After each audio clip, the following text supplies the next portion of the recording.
Morning, members of the committee. December 1st, Joint Appropriations Committee. Senator Driscoll. Here. Senator French. Here. Senator Garou. Here. Senator Larson. Here. Representative Alwyn. Present. Representative Angelos. Here. Representative Harrelson. Here. Representative Pendergraft. Here. Representative Sherwood. Here. Representative Smith. Here. Co-Chairman Salazar. Here. Mr. Chairman Bear. Here. Mr. Chairman, you have quorum. Thank you, Mr. Richards. Welcome, Governor, to Joint Appropriations Committee. We look forward to hearing from you, and the floor is yours. Good morning, Chairman Bear, Chairman Salazar, members of the Joint Appropriations Committee. Representative Harrelson, thank you for that prayer. Thank you also to the whole committee for this opportunity to present my budget recommendation today. It is always an immense honor to address this committee. First, I want to thank my staff and cabinet members for their efforts in completing this document. Director Hibbert in the State Budget Department has been invaluable, as well as ETS Director Kleins and A&I Director Bach. Their efforts have been exceptional, even by Wyoming's high standards. Before I dive into the details, Chairman, I want to reflect for just a moment on the untimely passing of West Virginia U.S. Army Guard Specialist Sarah Beckstrom, as well as to convey our hopes and prayers for the full recovery of U.S. Air Force Staff Sergeant Andrew Wolf, who is still fighting for his life, as I heard last night. Both were shot, as you know, while protecting the lives of Americans in our nation's capital. You know, it's a reminder of the service that they do. And just a few short months ago, Wyoming mothers, fathers, sons, daughters, husbands, wives, neighbors, employers, and friends welcomed our own Wyoming Guard members home from extended deployments overseas. It was wonderful to see, as they were all relieved to have our soldiers safely home and excited to be reunited when they stepped off the buses and planes, finally back on Wyoming soil. Times like these remind us of the essentials underpinning American prosperity: strong friendships, strong families, strong economy, strong communities that care about kids and grandparents, and the promise of opportunity and a bright future. These same factors underlie this recommended budget. Visiting with our soldiers during their deployment last spring, I heard their concerns about coming home. One of the most frequent was, will there be a job for me when I get back to Wyoming? It's a simple question, but it should remind us of what these folks give up for us and what their hopes for the future are. I am proud to say we started the process of helping them navigate coming home while they were still overseas, and met them with opportunities and relevant information on potential employment the moment they hit the ground here in Wyoming. I can confidently suggest that Wyoming is better positioned economically today than it has been in some time. We are a more diverse economy. New businesses, small and large, have come to Wyoming and are expanding. We have created a more responsive, needs-based education system. Many of our communities are getting stronger, and all of that has been achieved despite facing daunting headwinds that you and I have all faced. It is a tribute to the spirit of our people and to our state. Accordingly, this budget is fiscally conservative and balanced, and it remains within the confines set by the Constitution and state statutes. I believe it to be a budget concentrated on what is truly essential. It seems appropriate to title it The Essentials. I would like to start by making a few comments about the fiscal profile. The fiscal profile shows the state's various funding sources and accounts and anticipated expenditures for the next biennium. It includes the anticipated budget expenditures of the judicial and the legislative branches. The profile highlights the anticipated savings and expenditures that the legislature developed and forwards to me for inclusion in the state budget.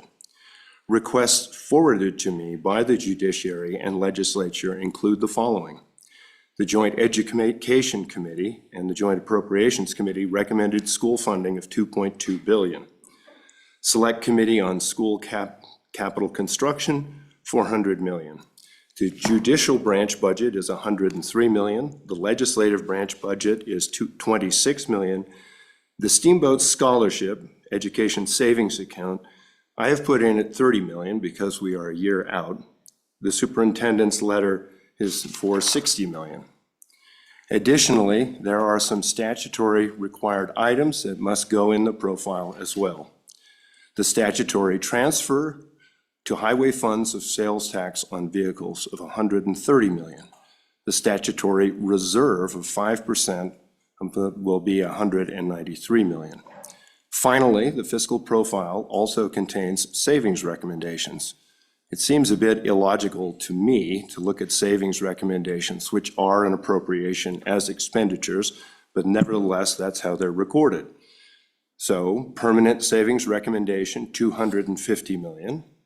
And I recommend 50% of that go to the Permanent Middle Trust Fund and 50% to the Common School Permanent Land Fund. My recommendations leave $80 million in the SIPA account and $132 million in the School Foundation Program account. In other words, my expenditure recommendations, including those forwarded to me by other branches in government and those forwarded to me by the legislative interim committees, leave approximately $462 million to save or be expended by the legislature. Let me turn for just a moment to spending before I dive deeper into this budget.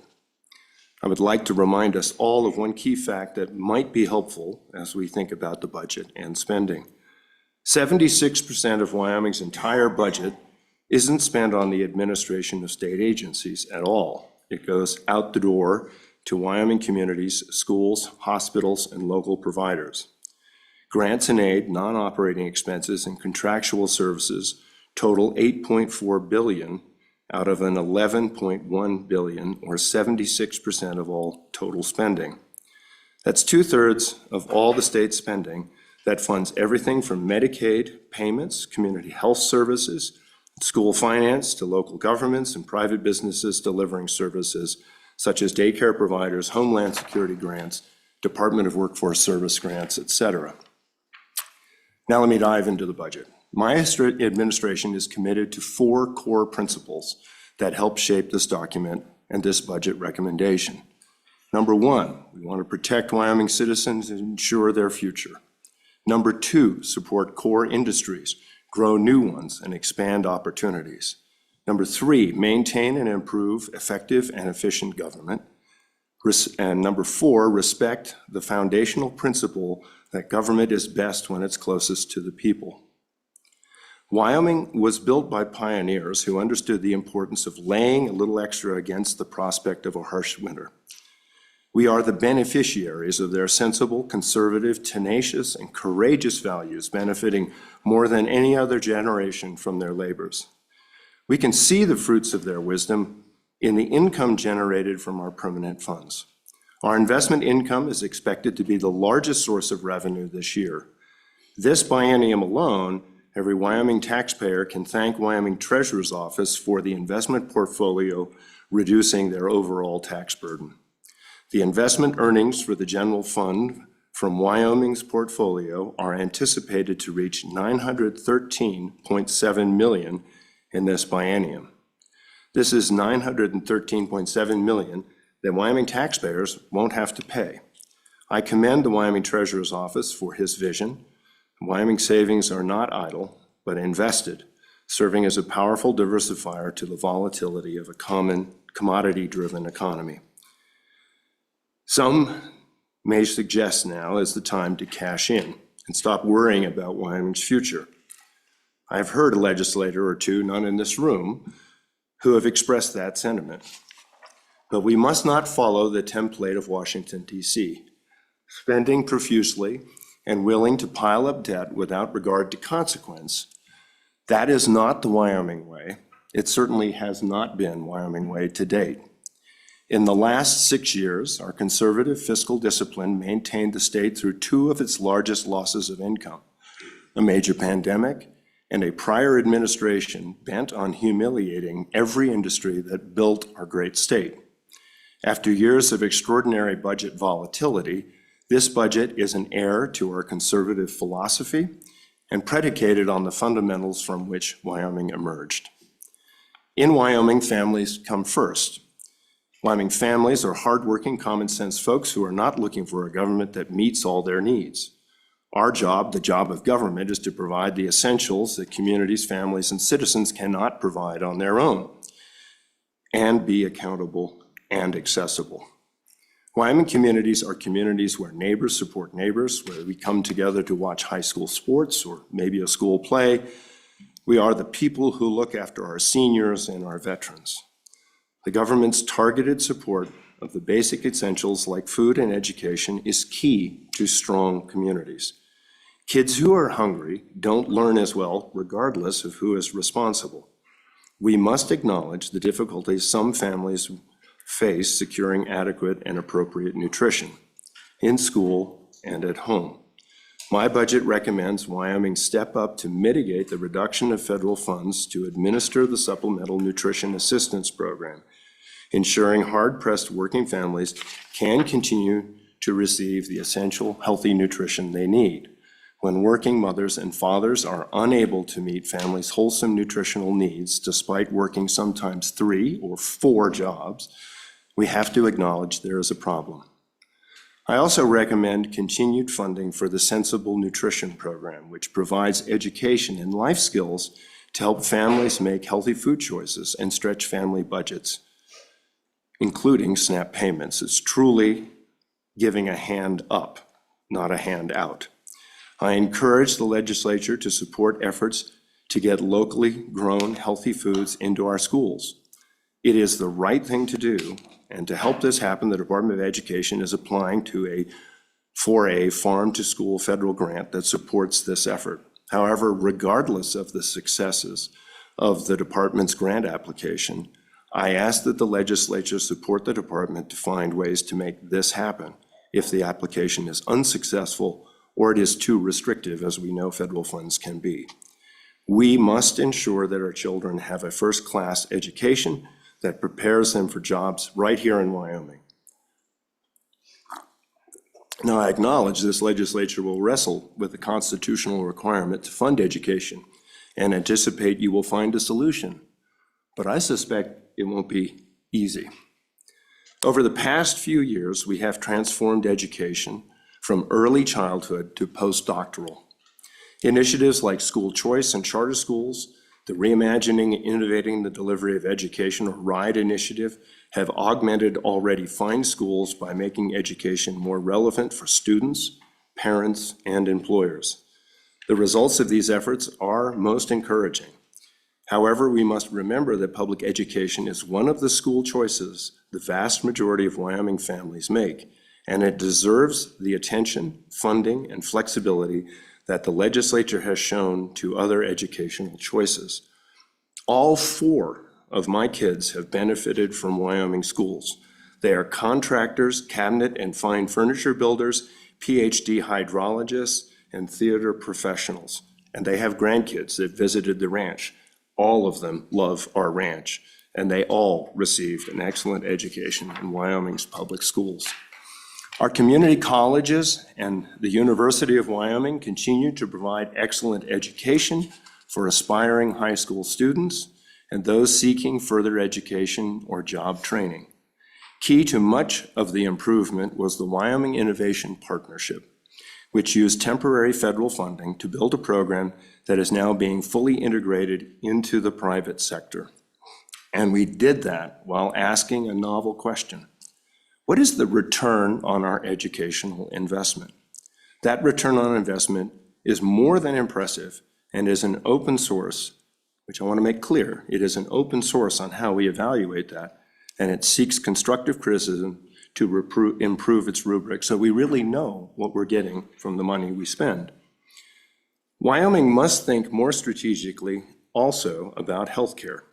Families, seniors, and communities are stronger when they are healthy and have reasonable access to affordable health care. We must also maintain access to safety net services for all Wyoming communities, including quality care for seniors, children, and people with developmental disabilities wherever they may be. As healthcare costs continue to rise, we must make reasoned adjustments. In accordance with legislative directives, I request the current year's external cost adjustment for developmental preschools.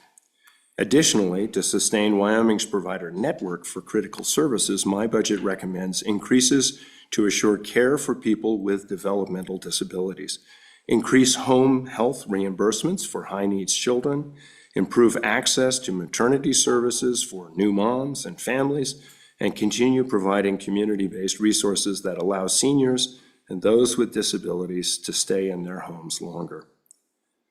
We are excited about the Rural Health Transformation Program, the RHTP.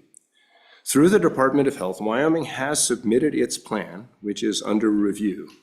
This opportunity, made possible by the One Big Beautiful Bill, aims to create sustainable, transformative investments in our health infrastructure.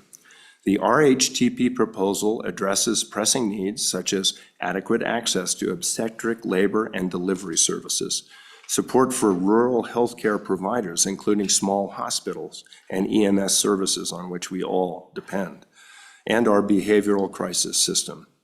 The plan also proposes an innovative but basic catastrophic health benefit plan for individuals and small businesses. Perhaps most importantly, it does so in a way that these improvements can be sustained indefinitely. In 2024, Wyoming experienced its most devastating wildlife season ever for private and state lands, followed by another very active fire season this year, 2025. Over the past few years, our fires are becoming more numerous and larger, so it is time we rethink and augment our approach to wildland fires and other disasters. Current assets are increasingly stretched and in some cases no longer adequate to fight today's fires, a sobering reality considering the changes anticipated for federal firefighting efforts nationwide. I urge this legislature to support our recommendations to enhance our ability to put out fires from the start, and I appreciate Representative Harrelson's attention to this. This includes establishing 2 firefighting modules involving both state and local firefighters who can respond rapidly to sustain the fight. Wyoming is blessed with willing, competent, and committed volunteers who drop everything at a moment's notice to go fight fire. I have several members of my team at the ranch who also are volunteer firefighters, so I know this to be true. However, frequency, size, and scope of recent wildfire activity often exceeds a volunteer's available time away from work and family. It is time, I believe, to devote limited full-time resources to address this essential need.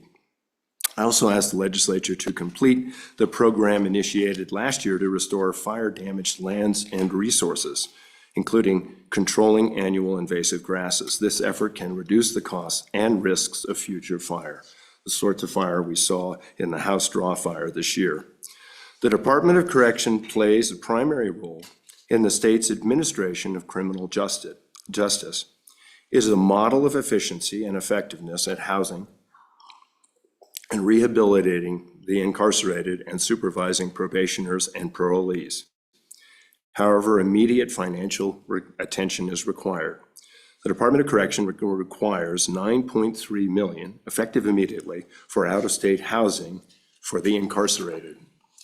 This was requested in the supplemental budget, but as no action was taken by the legislature in the 2025 session, it now stands necessary. Failure to act will result in immediate hardships throughout the agency. My budget addresses the increased pressure of inflation also for the Department of Corrections. I request $9.7 million for inflationary increases for medical, food, and utilities, which the legislature chose not to provide, unfortunately, with the failure of the supplemental budget last year. Furthermore, $1.4 million is needed to maintain 195 beds in adult community corrections, ACC through FY 2026. ACC is a cost-effective, best practice approach for community reentry and substance abuse treatment. To prevent a gap in services through federal fiscal year 2026, this should be effective immediately as well. We owe it to Wyoming communities to give the incarcerated the tools to successfully transition back into post-prison life. ACCs do this well, and they save the state money. This budget upholds the traditional commitment for funding our local communities and counties, which is vital given property tax reductions affecting local funding for essential services. I am encouraged that the legislature has recognized the drain on local resources recently caused by needed tax relief measures. Contemplating the passage of increased distribution of the share of sales tax revenues to local governments, I recommend a customary $105 million direct distribution, which is a decrease from last biennium budget. However, I make this recommendation with the caveat that it be suspended should the legislature increase the current sales tax distribution to local governments by at least an equivalent amount.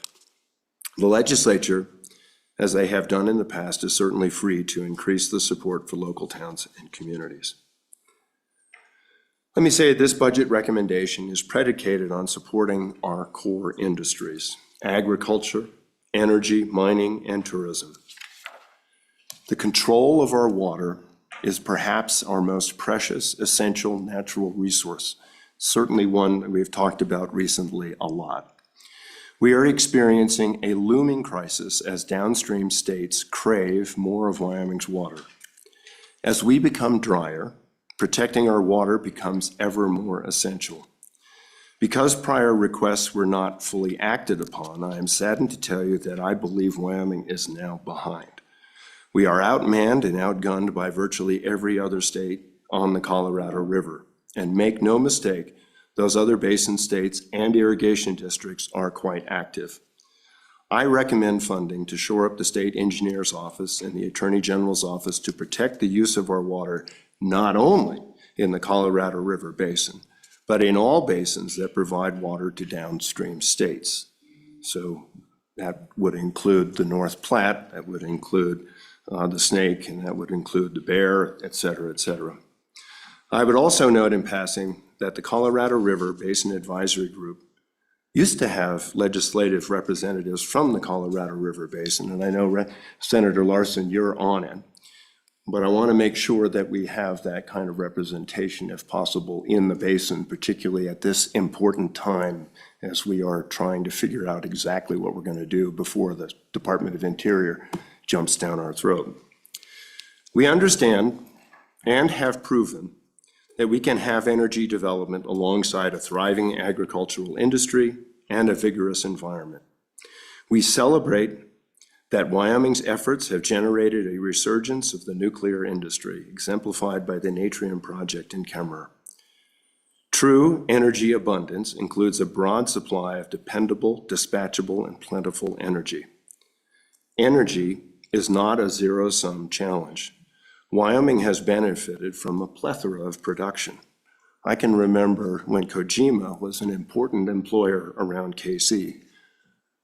Economic development is essential to not only support our core industries in expanding their opportunities, but to continue to diversify our economy and expand entrepreneurship opportunities for Wyoming people. Wyoming's government must foster an environment where individuals who create and build businesses can flourish. We must foster a business-friendly climate with low tax burdens and legal frameworks and timelines that attract new investment to broaden Wyoming's economic energy sources, including coal, oil, and gas, to meet a broad variety of markets, as well as other economic growth. This budget helps us to continue Wyoming's tradition of finding a way to say yes to enterprise, innovations, and wise investment. To capitalize on this window of opportunity, my budget provides funding for the Department of Environmental Quality to process permits timely for energy development. I also recommend expenditures for internationally recognized leadership and energy-related research, which has carried us through some daunting times. That research includes continued enhanced oil recovery research, full development of our coal pyrolysis project in Gillette to produce more products from coal, and research to extract critical minerals from coal ash. Economic growth also includes pursuing new opportunities, the foundation of which has been years in the making. In concert with the current federal administration, my administration made tremendous strides in creating new opportunities for the development and distribution of oil, natural gas, coal, trona, critical rare earth minerals, and uranium to domestic and to Asian markets. We have an unprecedented opportunity not only to participate, but to lead in making America the energy technology superpower. If we have the courage and vision to seize this moment, that is why my budget supports the investments in resources needed to develop trade agreements, continue research, and incentivize innovation and entrepreneurial advancements at the Wyoming Energy Authority, the Wyoming Business Council, the School of Energy Resources, and the University of Wyoming and community colleges. Now is not the time to retreat or turn aside. We are in competition with well-funded and aggressive states, with more staff and more tools at their disposal. That has never stopped Wyoming. We punch way above our weight, but we need something more than a butter knife for this gunfight. The state government should provide only what is essential for what people cannot do for themselves. As predicted, the surge of federal profligacy with ARPA and CARES funds has ended. Programs funded by these dollars will either cease or were temporarily supplanted by federal funds, essentially return to their pre-pandemic state funding levels, except for increases previously approved by the legislature. All of that is, as it should be, exactly what we expected and managed for. We could have ignored it, and it would have been spent somewhere else in the country. The multi-generational debt would be unchanged. We could have turned it back to the same end, or we could endeavor to put it to use in a way that those who paid for it, our kids and their grandkids, would see some benefit from it. With the help of the legislature, I commend us all for doing the latter. One must acknowledge, through it all, the general fund is the Wyoming taxpayer money used to fund the general operations of state government. Using what the legislature refers to as the standard budget, the general fund portion of my budgets have increased an average of 3.5% per year since 2019. I'd like to have seen it slower. Closely tracking, however, the overall consumer price index over a corresponding period. This budget is fiscally responsible and consistent with modest and essential growth. Our state employees, you all know, are a treasured resource. We just acknowledge them. The current number of authorized full-time positions in state government is smaller by 274 positions than it was in 2018. And I thank the legislature for recognizing that compensating good employees keeps them. I recommend funding to bring the salaries of state employees from the market value of 2022 to comparable market index value of 2024. Our state employees deserve fair compensation for their skill and effort, and this is an essential step to prevent the return of large vacancy rates. This will undoubtedly start to happen if pay is allowed to lag 3 or more years behind comparable market values. Like all employees, state employees deserve to receive a fair day's pay for a fair day's work. Another essential item is maintaining and repairing what we already have. I have recommended a very modest capital construction budget that fully funds major maintenance for all state facilities, and I thank the State Building Commission for their recommendations. They included replenishing the contingency fund of the State Building Commission, the funds the longer range needs of a study that enables us to realize and extend the taxpayers' investment in state facilities. The only new construction recommended is to make the much-needed refurbishment of the Veterans Home of Wyoming in Buffalo. The Veterans Home of Wyoming remodel will upgrade and modernize the assisted living community side of the facility, which is long overdue and has been on a waiting list at the Veterans Administration for some time. This will help us discharge the promises we've made to our veterans. Of course, I recommend approval for all construction projects that are done with federal funds only, that's the military, or that use other funds specifically created for capital construction at state parks. Our state government operates better when it enjoys partnerships. One of those partnerships is the Wyoming Public TV. Wyoming Public TV has provided coverage for the legislature and government for many years, as well as local, very interesting historical stories. In addition, their towers are an integral part for providing emergency notification to all of our citizens. Chairman Bear, I think you mentioned that at one point last year. The decision to decrease federal funding does not lessen the benefit and the essential services provided by public TV. My budget provides a bridge for public TV as their fundraising efforts ramp up for the loss of federal funds. To ensure transparency and accountability, this budget details performance metrics for state programs. Our founding fathers envisioned a limited government that held in check the competing ambitions of each other. They also recognized that the government governs best when it's closest to the people. The careful structure they engineered has stood the test of time and given us the very best government in the world. The rivalry between branches is endemic to Wyoming's Constitution as well. So it is perhaps not surprising to see that over the years, the legislature has sought to artificially restrict the resources the governor can use to recommend a budget. As such, this recommendation is confined beyond the authorities granted in our Constitution for the governor to recommend a properly balanced budget. It is offered with the understanding that the legislature can use it as it sees fit. It is the legislature that is tasked with passing a budget and appropriating money. That responsibility is and should be the principal purpose and primary task of the legislature in the upcoming budget session. This budget recommendation is balanced under existing statutory limitations put in place by earlier legislatures, and it is presented in accordance with state statute. Moreover, I believe the recommendations in my budget are essential if the legislature wants to see its initiatives and commitments from past years through to completion. Still, I have proposed bold recommendations as allowed by Wyoming statute for investment in our state and in our future. I recognize that this is a budget session, but this budget and all future budgets will be shaped by our tax policy. The legislature has provided significant property tax refunds for which I have recommended funding over the last 2 years. Additionally, property tax provisions are contemplated for this session combined with a proposed constitutional amendment on the ballot and a ballot initiative all before the voters next year.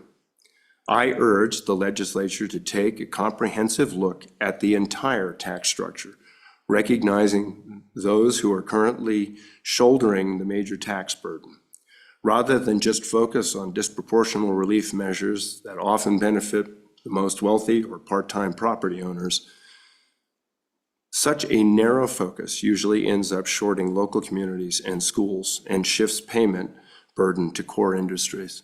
Furthermore, I believe an examination of our tax policy could lead us to a good economic development scenario. I've just been asked by Governor Stitt of Oklahoma to be part of a panel that he wants to talk about bringing AI to Oklahoma from Texas, and in so doing, he's talking about tax structures.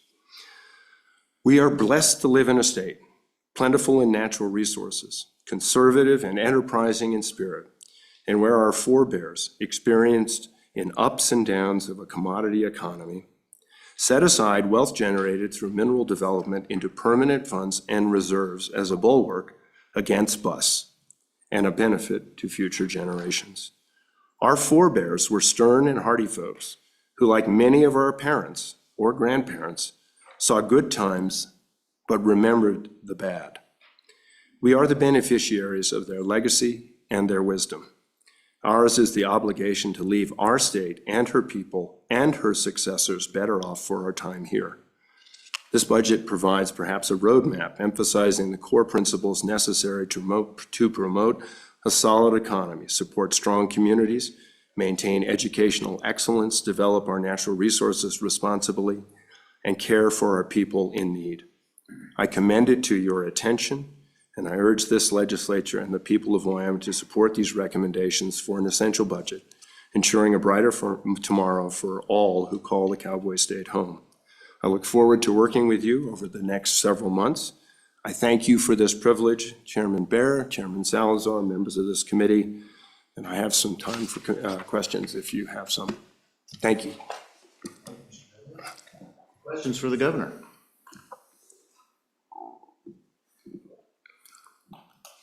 There must be some out there.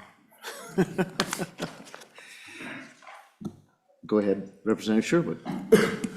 Thank you, Governor, for being with us. And again, thank you, Representative Harrelson, for recognizing the hard work of everyone to get us to this point today. It is definitely a team effort to put the budget together, so thank you.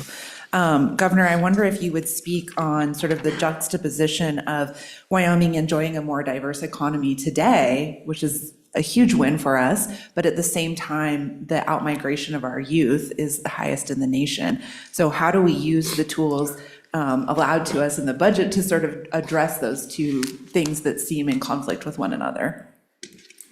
Chairman Bear, Chairman Salazar, Representative Sherwood, thank you for that question. You know, in my entire time as governor, there have been two key principles. It's a chicken and the egg kind of proposal. A lot of our youth, excuse me, I might cough just a sec. I had grandkids this week, so you never know what's going to come.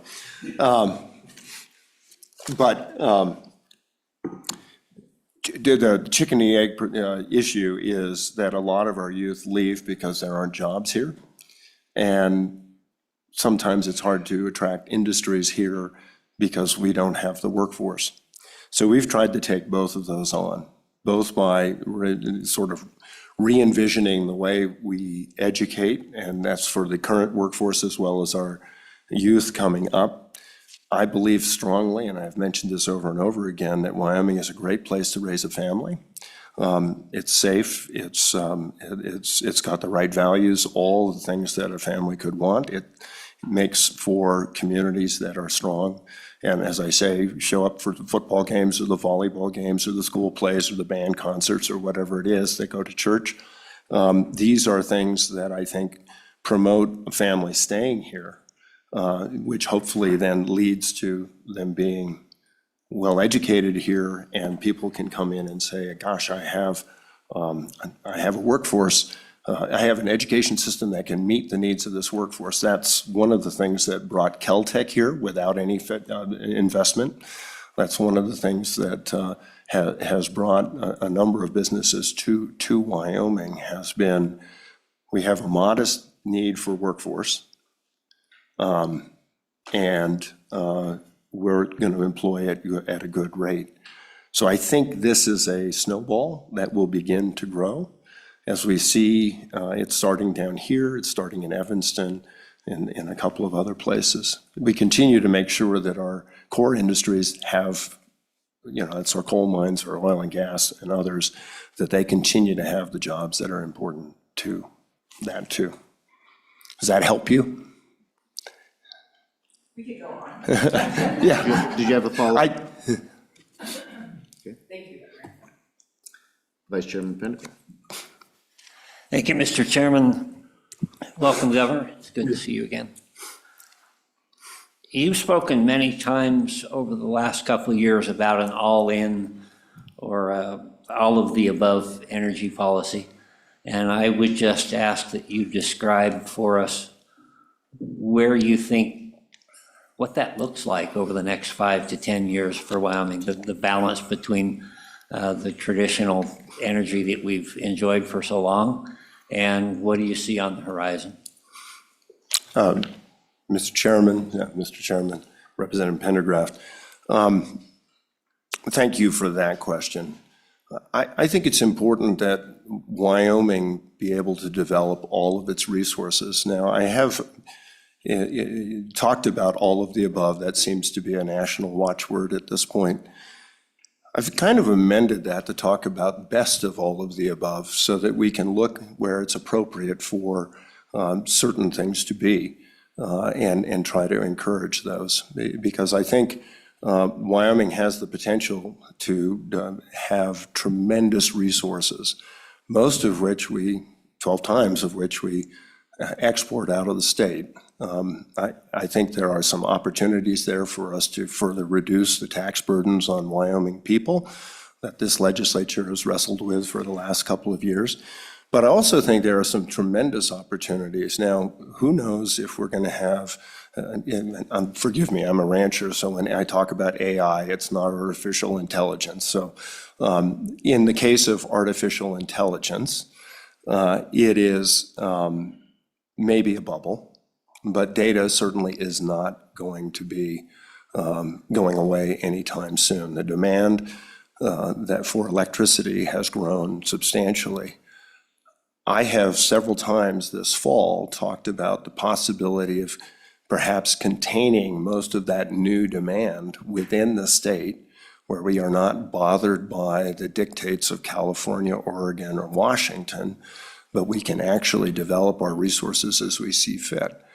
As I see that, I see this as an incredible opportunity to be able to expand our businesses, be able to keep our traditional, what you're referring to as our traditional oil, gas, coal, burning and going strong, as well as bring on more nuclear and have more of an opportunity there to power more of the nation. If I look at the comparisons between New Mexico, where the lift costs are substantially less than they are in Wyoming for oil and gas, and I look at what their budget has done, and I look at ours, I wish that we had had the same breaks that the Biden administration gave New Mexico.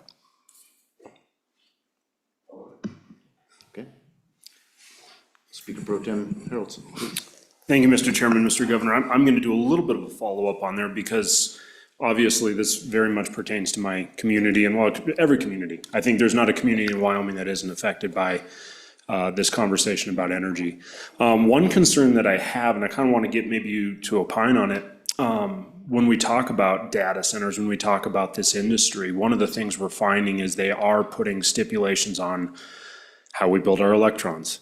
And where's the point where I fully agree with you that this could be an area where we could have a windfall for our state of being kind of a place for these data centers, but at the same time, if they dictate how we produce our electrons, do you feel like that is going to be counterintuitive to what we're trying to do in the state as far as moving forward that energy policy?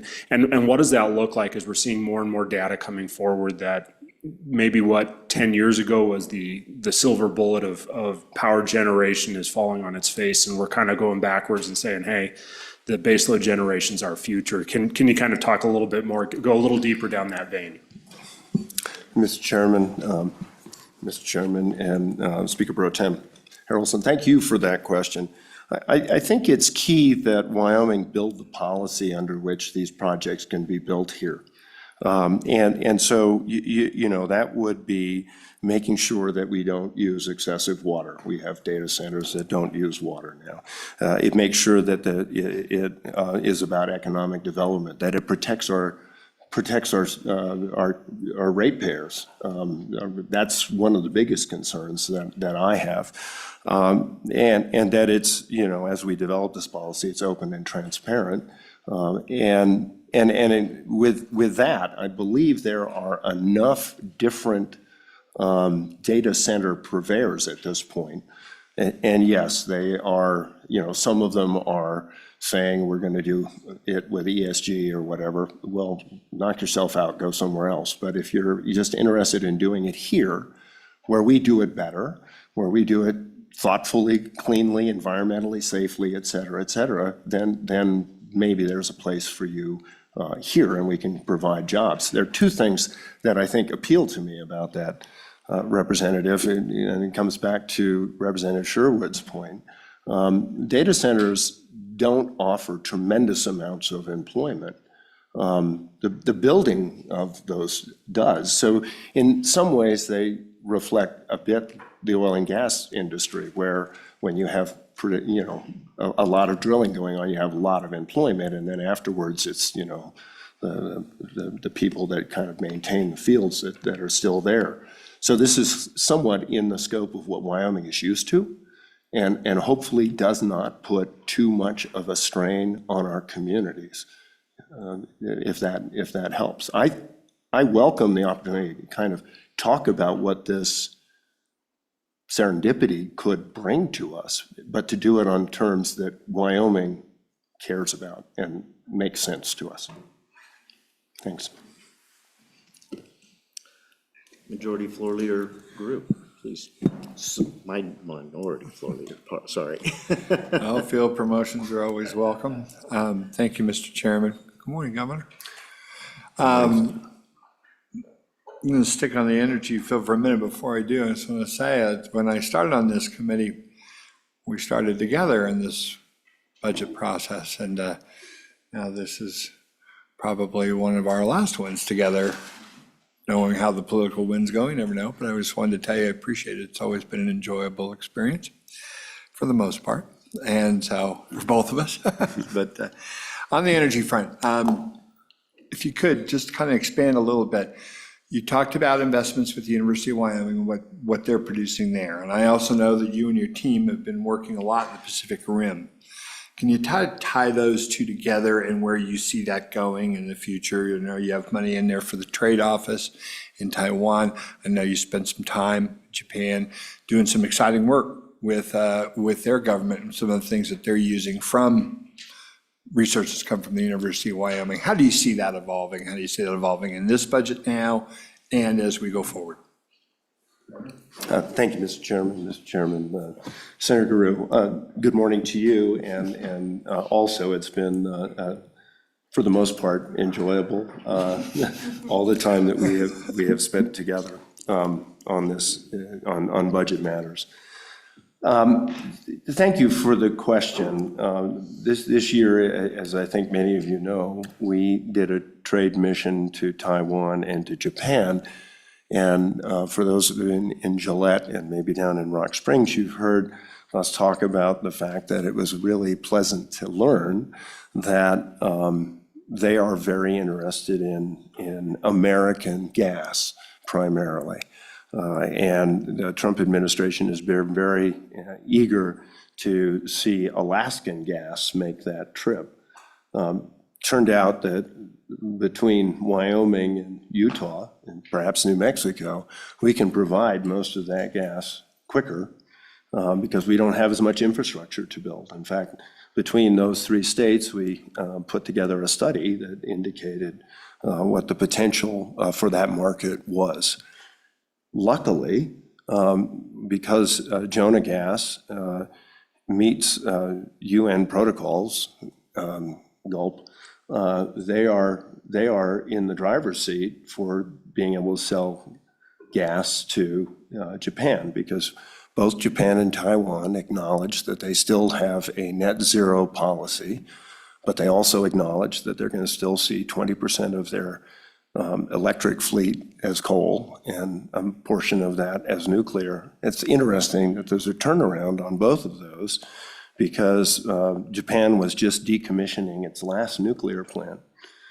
It's also exciting to know, Senator Guru, that research that was done and actually a prototype that was built on the Dry Fork station in Gillette is now being deployed in Japan.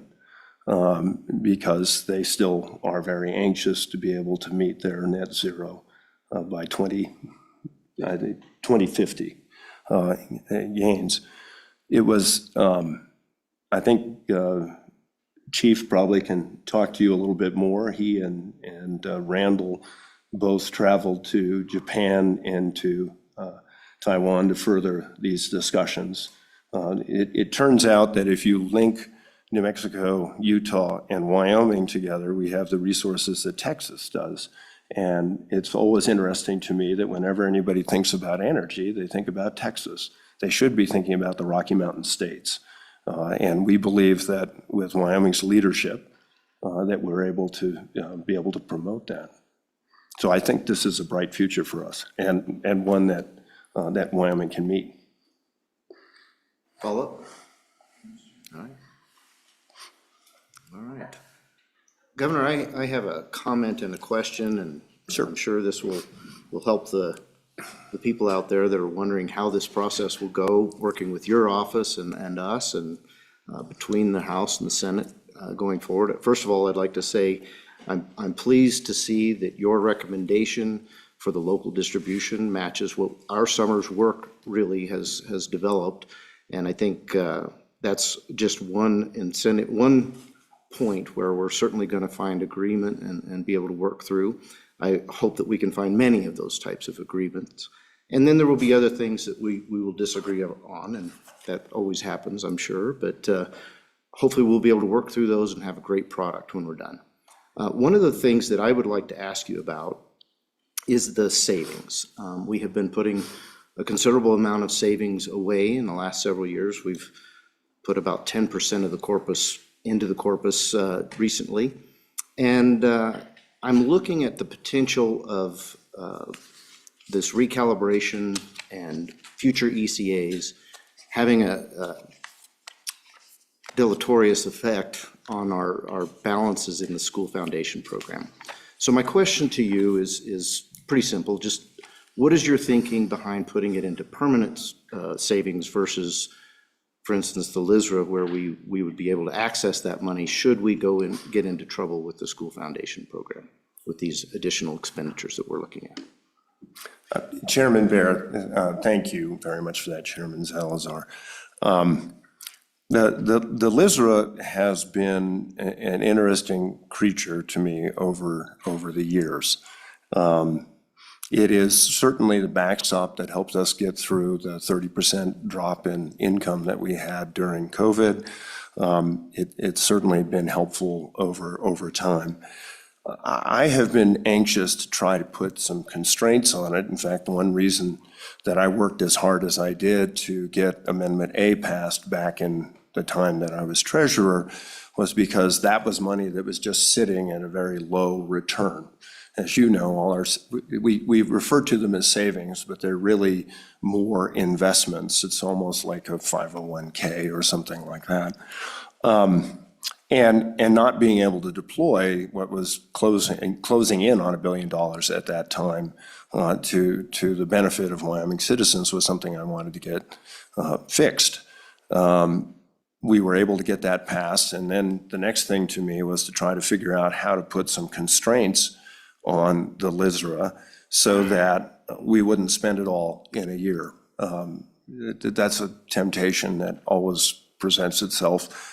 Alaska did not do well with its equivalent of the LISRA during a short period of time. So my hope has been that we consider the LISRA sort of either long-term or short-term, so that there be some constraints by the legislature over when and how to use it. I know this is a little bit tangential to what you're talking about, but it's something that I've certainly wrestled with for some time. I think the recalibration and I think the education funding issues that the legislature has opened over the last couple of years are going to be prodigious. For example, the Steamboat Scholarship, it's a big fund. That's fine, and I think it's an important fund.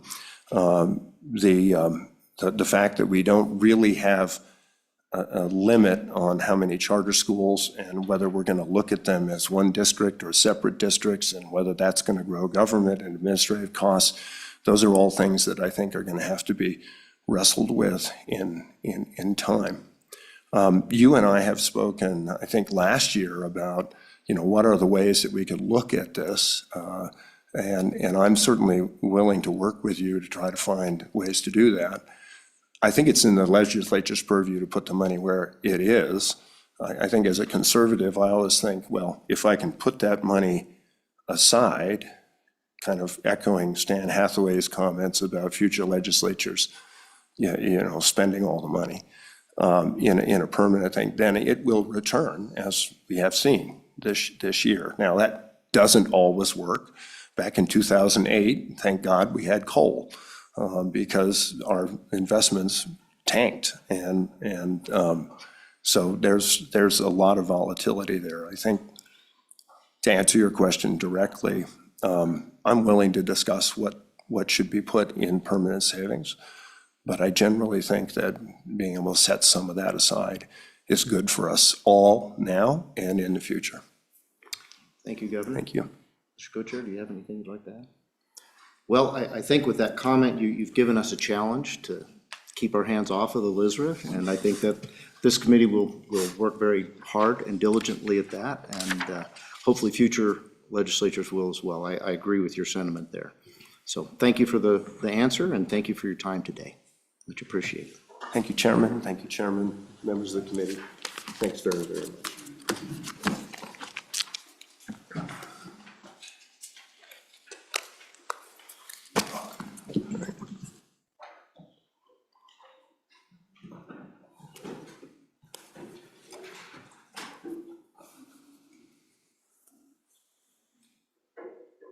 Thanks again.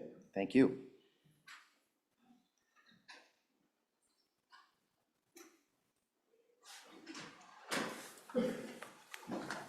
Mr. Richards, are we prepared to go to the next item on the agenda?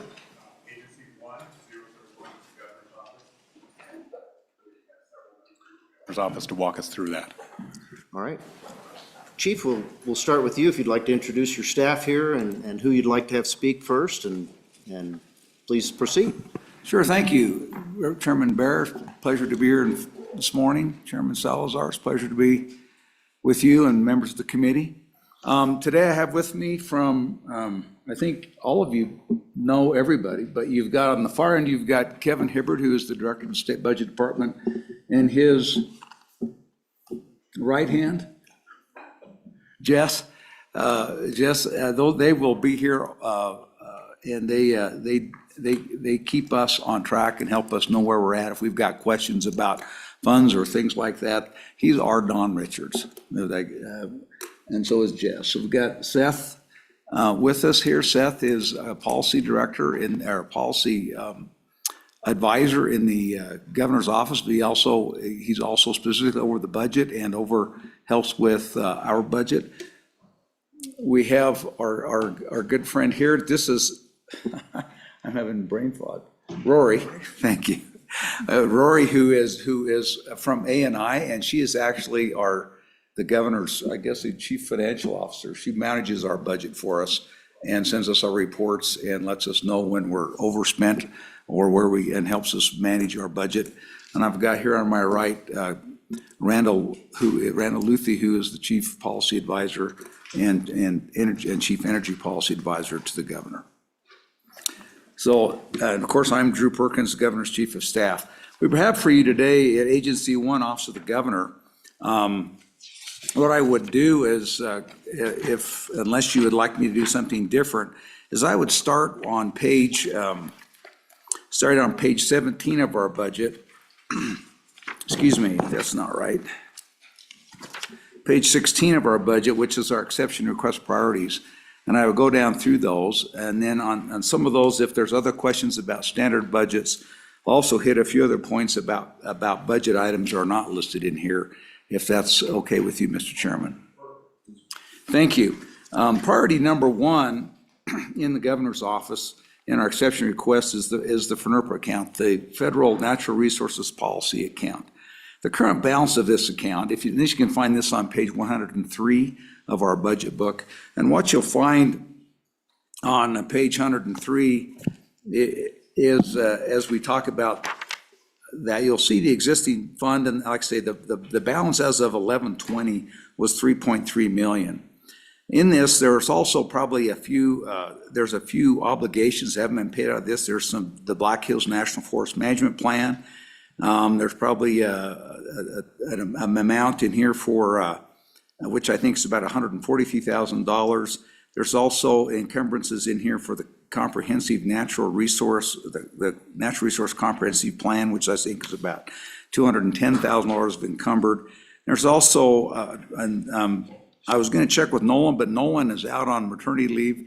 He didn't have a baby, but his wife did, and they have their first child, and he's staying home and enjoying her. But I think there's maybe as much as another 500 or so thousand encumbered there on various things associated with the Rock Springs Natural Resource Plan and other management plans that are out there that have to, that this account is intended to do or take care of. The Federal Natural Resource Policy account is basically an account to take actions in response to federal land, water, air, mineral, and other natural resources policies, which may affect the tax base of the state, wildlife management of state species, recreation, private property rights, water rights, or other leasehold rights.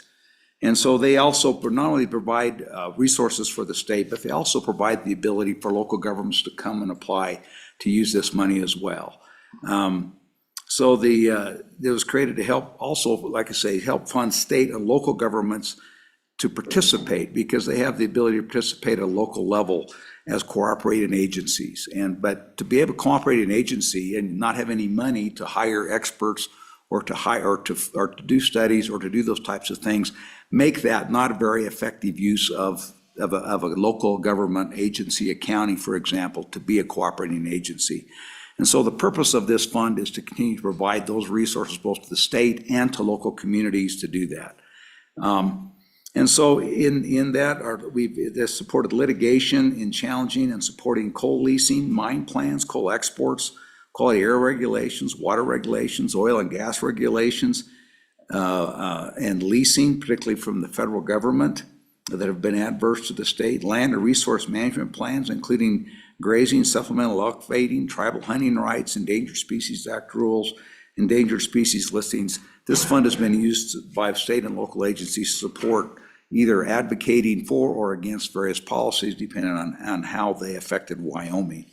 And while litigation with the federal government is likely to decrease, we also believe that with the change in the administration in Washington, D.C., that we're likely to see a significant increase in NGO litigation. National non-governmental offices will litigate against the federal government, which just then changes the ability of defending against the federal government, potentially supporting the federal government in those decisions which are favorable to Wyoming.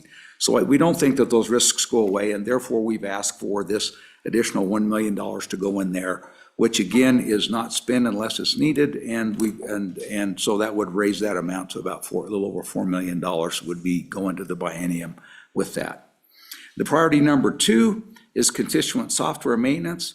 That is mostly for Salesforce. Salesforce is used in our office to do about everything. If you go to the governor's website and you go in there and want to invite the governor to participate, if you want to ask for a proclamation, if you want to ask him to appear or to speak, you go in and there's a portal that goes directly into Salesforce. Everybody who contacts, every constituent who contacts our office, their information is put into Salesforce. Those requests then are also accessed by all the policy advisors as well as the scheduler, and that's how we manage the governor's schedule and all the contacts that come into his office.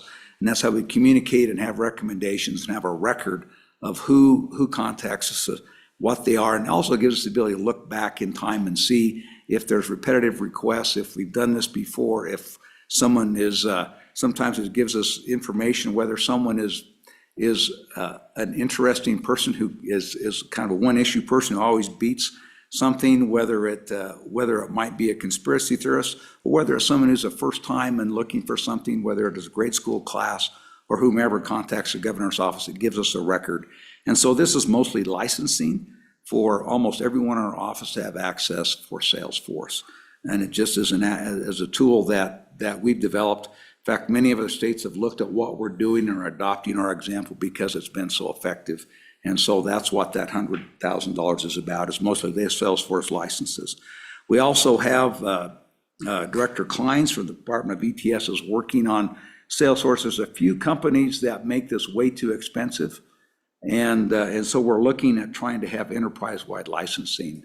also trying to join other states to drive enterprise-wide licensing for some of these things so that we don't get just eaten up like you see in this expense. Then Salesforce is the only one that does that. Our Commission on Uniform Laws membership dues have increased, and so the Commission on Uniform State Laws, you'll find that on page 45. This is mostly a couple of judges and lawyers that go back and participate and represent Wyoming as they work on the Uniform Laws Commission, and this is just basically meets the increase in dues that states are asked to pay to belong to this organization. If you're interested, the current members of that represent Wyoming in this, if I can get to page 45, I'll tell you. Scott Meyer, Allison Gee, Scott Meyer's an attorney. Many of you recognize him. He represents Wyoming's, the CEO of the Wyoming Bankers Association. Allison Gee, who's a Gillette attorney, is the president-elect of the Wyoming Bar Association, the Wyoming State Bar. And then Ed Buchanan, former Secretary of State, who's a district court judge in Torrington, Goshen, and Platte County, that area. The number 4 is the TRP for hardware and software subscriptions. You find that on page 23 and page 24. And you can see our list there. The reason, and you'll find, in fact, this may be, you'll see that we've actually compiled all the TRP requests from all the agencies into a specific book. And that book will have the TRP pages from each book that you'll see. So you'll find in the TRP book, our pages 23 and 24 in our budget book, but it'll give you a handy reference to go through that. If you look at our TRP requests, you'll see that what we have is some hardware. There's eight laptops with docking stations and 15 monitors. Now you'll see there the cost per unit, the 8 there, monitors 15. You'll see those, and so the $14,605 in basic hardware. You'll see also then, turning to page 24, you'll see the basic software packages that are on those laptops and the number of units that have those. We're on rotating, not everybody's replaced necessarily at the same time, but the software, as you all know, this stuff goes to subscription basis, and so you've got to pay it each year. So we have Microsoft Office and Adobe Pro are the 2 basic software programs that we put on our office hardware. Priority 5 is our transition funding. That previously was $200,000 for transition funding. We've asked that to be $250,000, recognizing price increases. Transition funding is the transition for the next governor as you know, there's an election this coming year in 2026. The governor's office, as well as the other 4 electeds, will be up for re-election. This represents the transition funding for the new governor that pays from the time that they're elected general election until they're sworn in. That pays for their staff, their housing, the computer skills, the expenses they have in getting up to speed and ready to take over on Inauguration Day. Then item number 6, you'll find on page, the transition funding you find on page 30.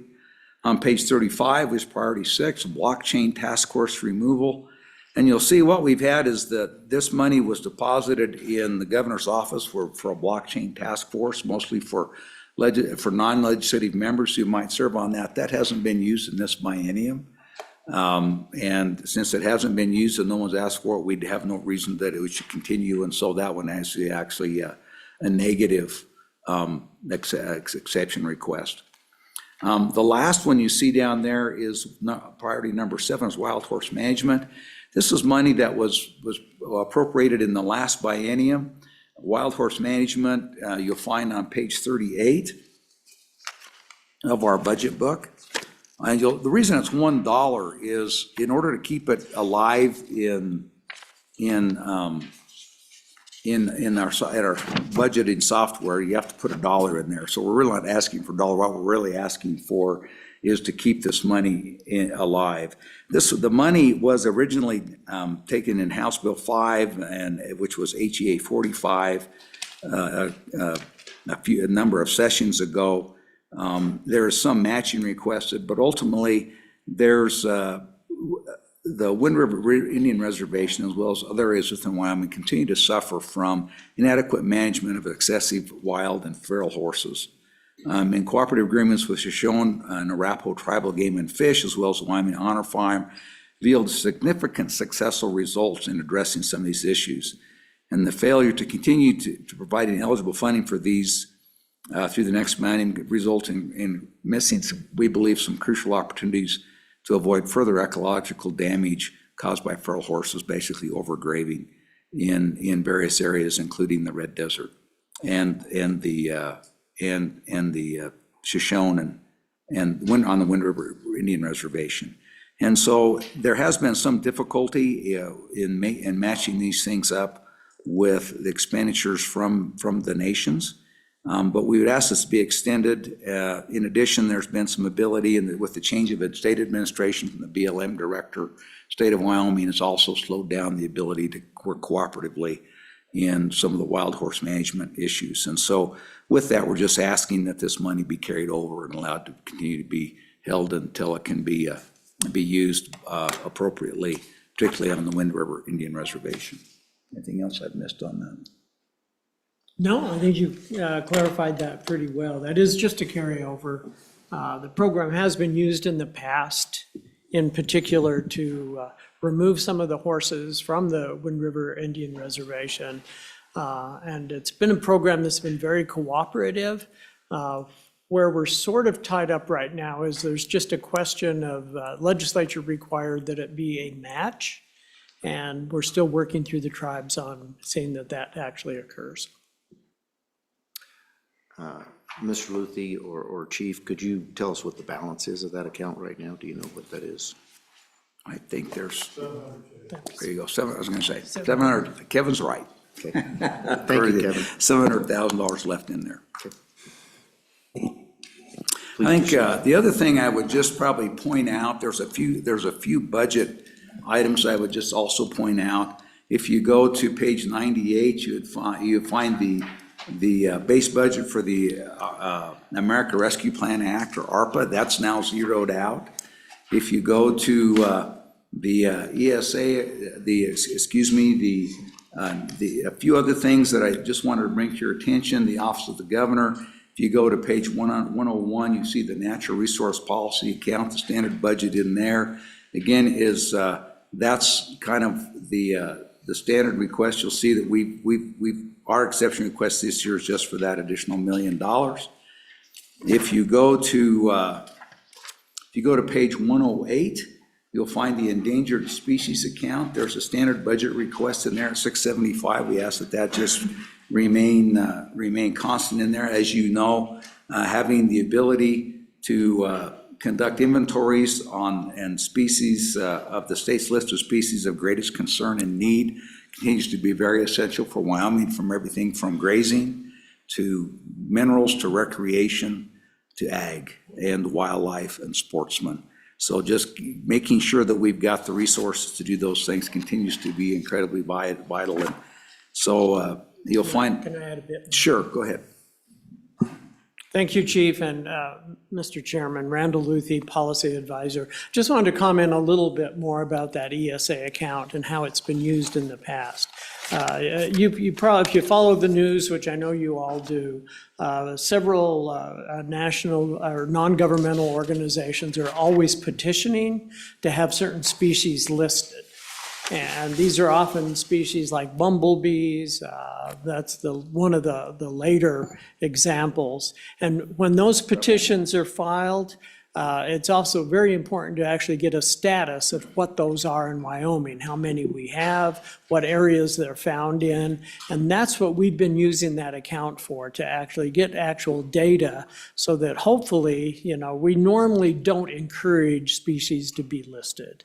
And if you don't have any data indicating how many you have, it's a lot harder to make that argument. But if you have a good, strong argument about where they are, how they're located, how they're doing, we have done really pretty well. So really appreciate the use of that account. Thank you.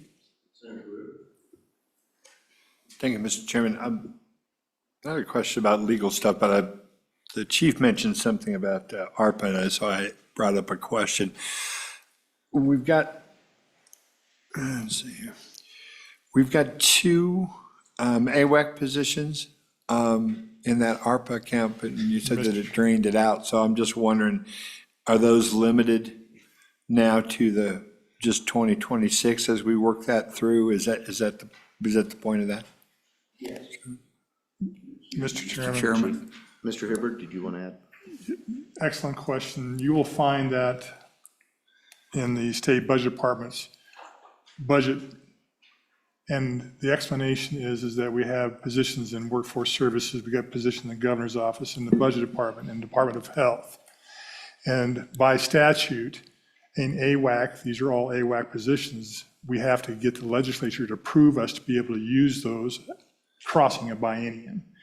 So we just bundled that all up in one explanation in the state budget department for those positions through December 31st of 2026, with a small caveat if Congress does something to extend that, or if we're in need of audit documents or something. But that's all carried in one safe place to where we don't have to have 6 different conversations in 6 different agencies on that ARPA. Follow-up? Thank you. That's good on that one, but I do have a question. The original question I wanted to ask was about the legal fee, if I can. 4 million total in the account. You're asking for $1 million. Where are we with the Port of Oakland and all that, the coal shipping deal, that whole thicket? Where are we with that? And is it finishing up now? Just kind of update. Chief Burgess. Thank you, Mr. Chairman, Senator Guru. So the coal port items have actually come around kind of full circle on a couple things. So first of all, the coal port that the state was originally trying to get done in Longview, those assets are still available. And so Governor Gordon and Governor Cox in particular, and now have had some initial conversations now with Montana as well, with some of Governor Gianforte's staff at least, talking about going back and trying to re-energize that. So those assets are still available. If you remember, in the kind of the delay from our perspective, the delay in the Solicitor General's office, and then particularly between the transition between the first Trump administration and the Biden administration, resulted in the solicitor asking for that case to be withdrawn. And in all that delay, the actual coal port facility had filed bankruptcy. And so the case was dismissed, which was going before the Supreme Court on a case of original jurisdiction between states. And it was actually dismissed as moot because the Longview port had gone bankrupt in all that time that had passed. But nevertheless, those assets are still available. And so there's some interest and some inquiry there. In addition, the Port of Oakland, the Port of Oakland had made a contract with a company that was going to export coal out of the Port of Oakland. And then after it signed that contract, it had thrown up a number of issues, had passed regulations and a number of other things that basically made it impossible for that company to export coal out of the Port of Oakland. That was working its way through the courts. And this fall, the Supreme Court of California had finally ruled that in favor of the coal port exporter, and found that it was a breach of contract by Oakland. And so now that coal port is now going to be eligible to ship coal again. So once again, there's interest now between Wyoming and Utah and some potentially in Montana of trying to open up those avenues again to try and find a way to ship coal off the West Coast. In addition, do you have something you wanted to add, Randall? When you're through. Okay. In addition, I was just also going to add, we've been to Taiwan and Japan last April with the governor, and then Randall and I and a few others, Scott Quillen and Dr. Quillen from the School of Energy Resources, and Rob Krieger from the Wyoming Energy Authority went to Japan and Taiwan again this fall to follow up on those things. And there's still interest in being able to burn Wyoming coal. There might be as much as 20 million opportunity for at least to burn. They think that in meetings with Thai Power, for example, they think that they're probably looking for at least 20 million tons of coal to burn in Taiwan a year. And so there's opportunities to do that. I'd also mention interestingly, and kind of follow up on a question before on Representative Pendergrass's question to Governor. And again, talking with Thai Power, which is Thai Power is a company that is a state-owned company that provides electricity to the country of Taiwan. They had also told us in our conversations that they've got 10 gigawatts of power under construction in the country now. They have 15 gigawatts of power on the design board that they want to get under construction as soon as possible. And all 25 gigawatts of power will be combined cycle, which is is basically gas-powered, gas-driven, created electricity. And so the opportunity, and the same types of things are happening in Japan. The opportunity to export LNG to Asia is just phenomenal. In our conversations, again, getting back again to Representative Pendergrass, kind of one of these questions to the governor, as we've talked with them, it's been interesting. It'd be enjoyable for everyone who's interested in these things in the legislature have been in the meetings that we were in. What we heard consistently was the United States and President Trump can do whatever they're going to do on carbon neutrality, but we are dedicated to meeting our G7 goals of carbon neutrality by 2050. That being said, they want to do it with balanced and all of the above energy. They intend to continue to generate electricity with coal. They intend to generate a lot of electricity with natural gas. They're still going to continue to work on renewables. So they all recognize, Japan in particular recognizes now reversing course and going to bring on new nuclear. But they're very interested in upgrading the fleet into small modular reactors to be able to do that. And so there's a lot of interest there, but it's ironic that Kawasaki Heavy Industries came to the ITC in Gillette and used the ITC to test a carbon capture technology that's proprietary to them. They are now deploying that to bring that up one last test to see if that now is scalable to full energy power. And they're putting that now, they're doing that at the Kensai Power Plant, which is in Kyoto Prefecture in Japan. And they're putting on the Kensai Power Plant this carbon capture technology that they investigated at the ITC in Gillette. In addition, while we were there and talking with J. Cole, very interested in looking at some of the research, particularly that's happening at the School of Energy Resources. There's they're very interested in a carbon capture technology that they've done with some of the work that's happened at SER and combine those two efforts to do some research. They've got a carbon capture that requires no parasitic load. They can do it. In putting it into these solulents that collect the CO2, you have to have temperatures of about 180 or so degrees Fahrenheit, which you can get off the exhaust, burning off the power plant. So with no parasitic load, they have ability looking for research to put carbon dioxide and trap it in basically building materials or sands or those types of things. So there's lots of interesting things going on. They're dedicated to reaching their carbon goals, but they're looking at doing it very innovatively and recognizing that in the grand scheme of things, you can do carbon capture in Japan or you can do carbon capture anywhere as long as they're doing it, they get the credit for it and it'll help them meet their goals.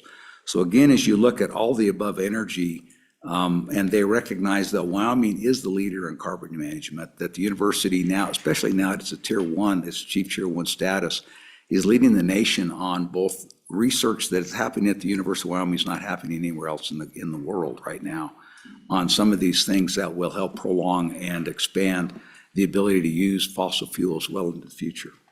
Anyway, what was it we were talking about? Oh, yeah. It was, sorry. If I could bring you back, I think what the good senator really wanted to know is did we participate at all legally in that case there in Oakland? And I'd like to know, you made the comment about assets when you were talking about the Longview case, and I'm just making an assumption, I don't want to do that. So I assume that you were talking about financial assets for the legal effort on the Longview. Thank you for that clarification. So getting back to Longview and Oakland, so no, we did not participate in the Oakland litigation. We participated in Longview litigation, which was dismissed. Now we talk about assets, the assets are the physical assets on the ground at Longview Port. They're still there. And so they're still available, and I think that company's gone through bankruptcy. The port is not operating, but those assets are still there and available to be acquired. So I have a question about those assets then. It seems like you're pretty knowledgeable about it. Is it a significant amount? Is it enough to build a whole port? What are those assets? And I apologize about getting off base here, but you brought it up, so I'm very interested. I think the assets are not fully complete, but you've got the railways, you've got the basic infrastructure to get the coal there. I think that they had not completed all the transloading and the other assets. You have to completely bring it up to par, so it operates. But the infrastructure, particularly the rail lines and some of the storage facilities, some of those things, the dock facilities, exist. So Chief, that begs the question, has the political climate in the state of Washington changed where it would be worthwhile to pursue that, since we've been in discussions with Montana and Utah in that regard? So I don't know.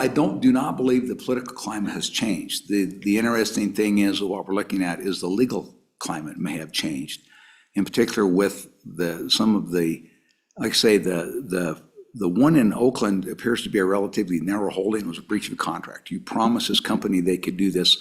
You can't then turn and basically regulate it so that they can't. But I think that as you look at that, there's some legal principles enunciated in that case. So one, you might be able to ship coal out of Oakland. So that's choice one. Choice two is if you look at how they went about denying that property right, that contract right to Oakland, in the Oakland case, there may be some application to Longview as well, because that's exactly what was local regulation that basically stopped the coal from being exported from Longview. One last follow-up, and then we've got several other legislators that want to ask other questions. So on the discussion about LNG from Jonah Field going to Southeast Asia or Asia, do you see any concerns with port availability there, or getting it out of Jonah Field and to Southeast Asia? Well, the fact of the matter is there really is not an LNG facility on the west coast of North America. And therein lies the issue. Right now, all of the LNG facilities are in the Gulf. What that has resulted in is now you either have to go through the canal, or you have to go across the Atlantic, across the Indian Ocean around that way, or all the way down around South America. It turns out with the drought, there's also been a drought in Central America. There's significant portions of the year where you can't get large ships through the canal because there's not enough water. That adds 30 to 45 days of shipping time to take LNG across. At about $11,000 to $12,000 a day on a ship, it increases the cost of those things dramatically. And so in addition, in our discussions with both companies and the governments of Taiwan and Japan, is they look at that as a significant energy security issue for them. That either have to go through a choke point. We all know some of the issues with the canal outside of the fact that there may not be enough water in it from time to time. And then everywhere else has to go either a long way around, or you have to go through significant choke points. They get quite a bit of gas for Qatar, but in Qatar you have to go by the Strait of Hormuz. So there are choke points and energy security issues all along that create issues for them. And so they see the ability to get it from, that's what's attractive to them about Alaska, besides the pressure from President Trump. But also they get excited about the fact that coming off the Pacific coast of North America shortens the time and increases, bypasses the points. And they're like everybody else. At the end of the day, as you talk about energy and green energy, what they're looking for is the cheapest, most cost-effective electrons they can get. Representative Harrelson. Japanese fund. Okay. Senator Rube. If I can, I'm sorry, was there another question? Yeah, there's one coming, but go ahead. If you have something. There was one other thing that Mr. Luthi might share with us about a conversation we had with JBIC, which is the Japanese Bank in International Cooperation, which basically will be administering the $550 billion fund agreed to between the new Prime Minister of Japan and President Trump. Mr. Luther. Chief, I believe you just explained it. Yes, as part of the tariff and trade negotiations between Japan and President Trump, Japan agreed to spend up to $550 billion in projects that would actually help the United States get projects and product to Japan. And so we were fortunate enough to meet with the banking group of that will be helping to manage those funds. So that's, again, if you look forward, that's a great opportunity. And as we talk about the need to build LNG ports, there's a funding source that just may very well help to do that. So that, again, lots of good possibilities there. The only other thing I wanted to circle back on Jonah and some of the Pure West, those two gas companies in western Wyoming. Just last week, the Japanese Organization of Materials and Energy Security were in those fields looking at what they are doing to reduce methane emissions. And they are very excited about that Wyoming can deliver the kind of gas that they are really looking for. And granted, we still need to make sure we've got the pipelines and the ability to do it. But the promise is there. It's an exciting time. And Senator Guru, coming back to something you had asked about on litigation, and I hope I can clarify this a little bit. There's actually two different litigation funds. You have the FNRPA funds, which we often refer to as 301, and they're done on a case-by-case basis where the Attorney General's office will come to the governor's office, say, we have the opportunity to participate in a case, they estimate the cost, and we have used that extensively, particularly during the Biden administration. Now, in addition, the legislature passed what we call the Coal Litigation Fund, which was specifically designed to make sure that we have the access that coal had the ability to access. And that fund has been used as well. And where we are right now is that since we have a new administration, most law firms that we have contracted with, either through the AG or through the Wyoming Energy Authority, we are just on hold right now as we wait for the administration to develop their regulations. Because then instead of suing the federal government, we will likely be joining the federal government in defense of those. So again, those are two funding aspects, and sometimes we confuse them, but there are two of them. Senator Rube. Thank you, Mr. Chairman. And that was part of the question, and I appreciate you kind of rolling that out. But the other part was, and what the chief was talking about, as far as one budget to the next, as far as how this all looks in the greater scheme of things. And what I heard, and I wanted to make sure I had it straight, is based on these discussions that are going on in the Pacific Rim in general, Japan, Taiwan, wherever, through the trade office, that there's a desire for Wyoming coal specifically, which could be shipped out of the Port of Oakland, possibly. But the bottom line is the work we're doing at the University of Wyoming, whether it's SCR or some of the other research arms that we have there, are also critical towards these discussions, also critical towards moving those other discussions forward. So when we look at the budget of all of three different pieces, we have to make sure that we don't inadvertently pull one, which unravels the whole thing, just like pulling a string on a sweater, as far as, you know, all of a sudden we just kind of shot ourselves in the head while we were just trying to cut ourselves, you know, cut a budget here, that we ended up closing doors there. And that was why I was trying to make sure that I had all those things straight in a line. Mr. Chairman, Senator Drew, I think you're on 100% on with that. I mean, both trade missions have involved the School of Energy Resources as well as the Wyoming Energy Authority. So all have a part to play, all are contributing. The education side, the research side is very interesting to many companies in both Taiwan and Japan. So it's all part of again, I'd love to tell you in 6 months we'll have this all figured out and we'll be sending as much gas and coal as we can to the Asian market. But the reality is it's going to take a while. It's going to take longer than that. Oakland, the only thing I would add is we are meeting with the Oakland operators probably on a monthly basis as we talk about, how to get coal to Oakland, and how much Wyoming coal and Utah coal. We're starting to already have those conversations. Well, Representative Harrelson. Thank you, Mr. Chairman. Thank you guys for being here. I guess I'll start with a statement with a don't you think at the end, and then I have a question. So one of the things that I am concerned about as we look at an energy portfolio, anytime you lean one way or the other, we lose diversification. Diversification is how we keep low-cost energy in our markets.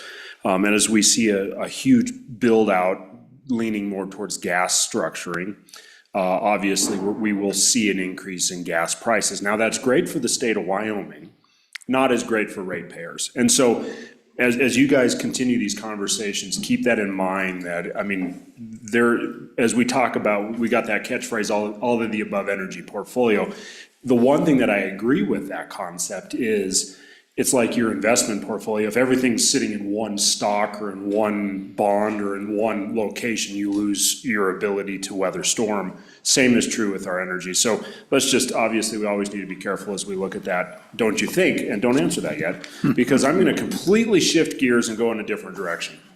10 years ago, if you went and bought Microsoft Office, you bought Microsoft Office. I would buy Microsoft Office 2015, and that would be mine until 2019 came out or something like that. Then you bought another one. Now it's all based on subscription. And that's everywhere. It is across the board.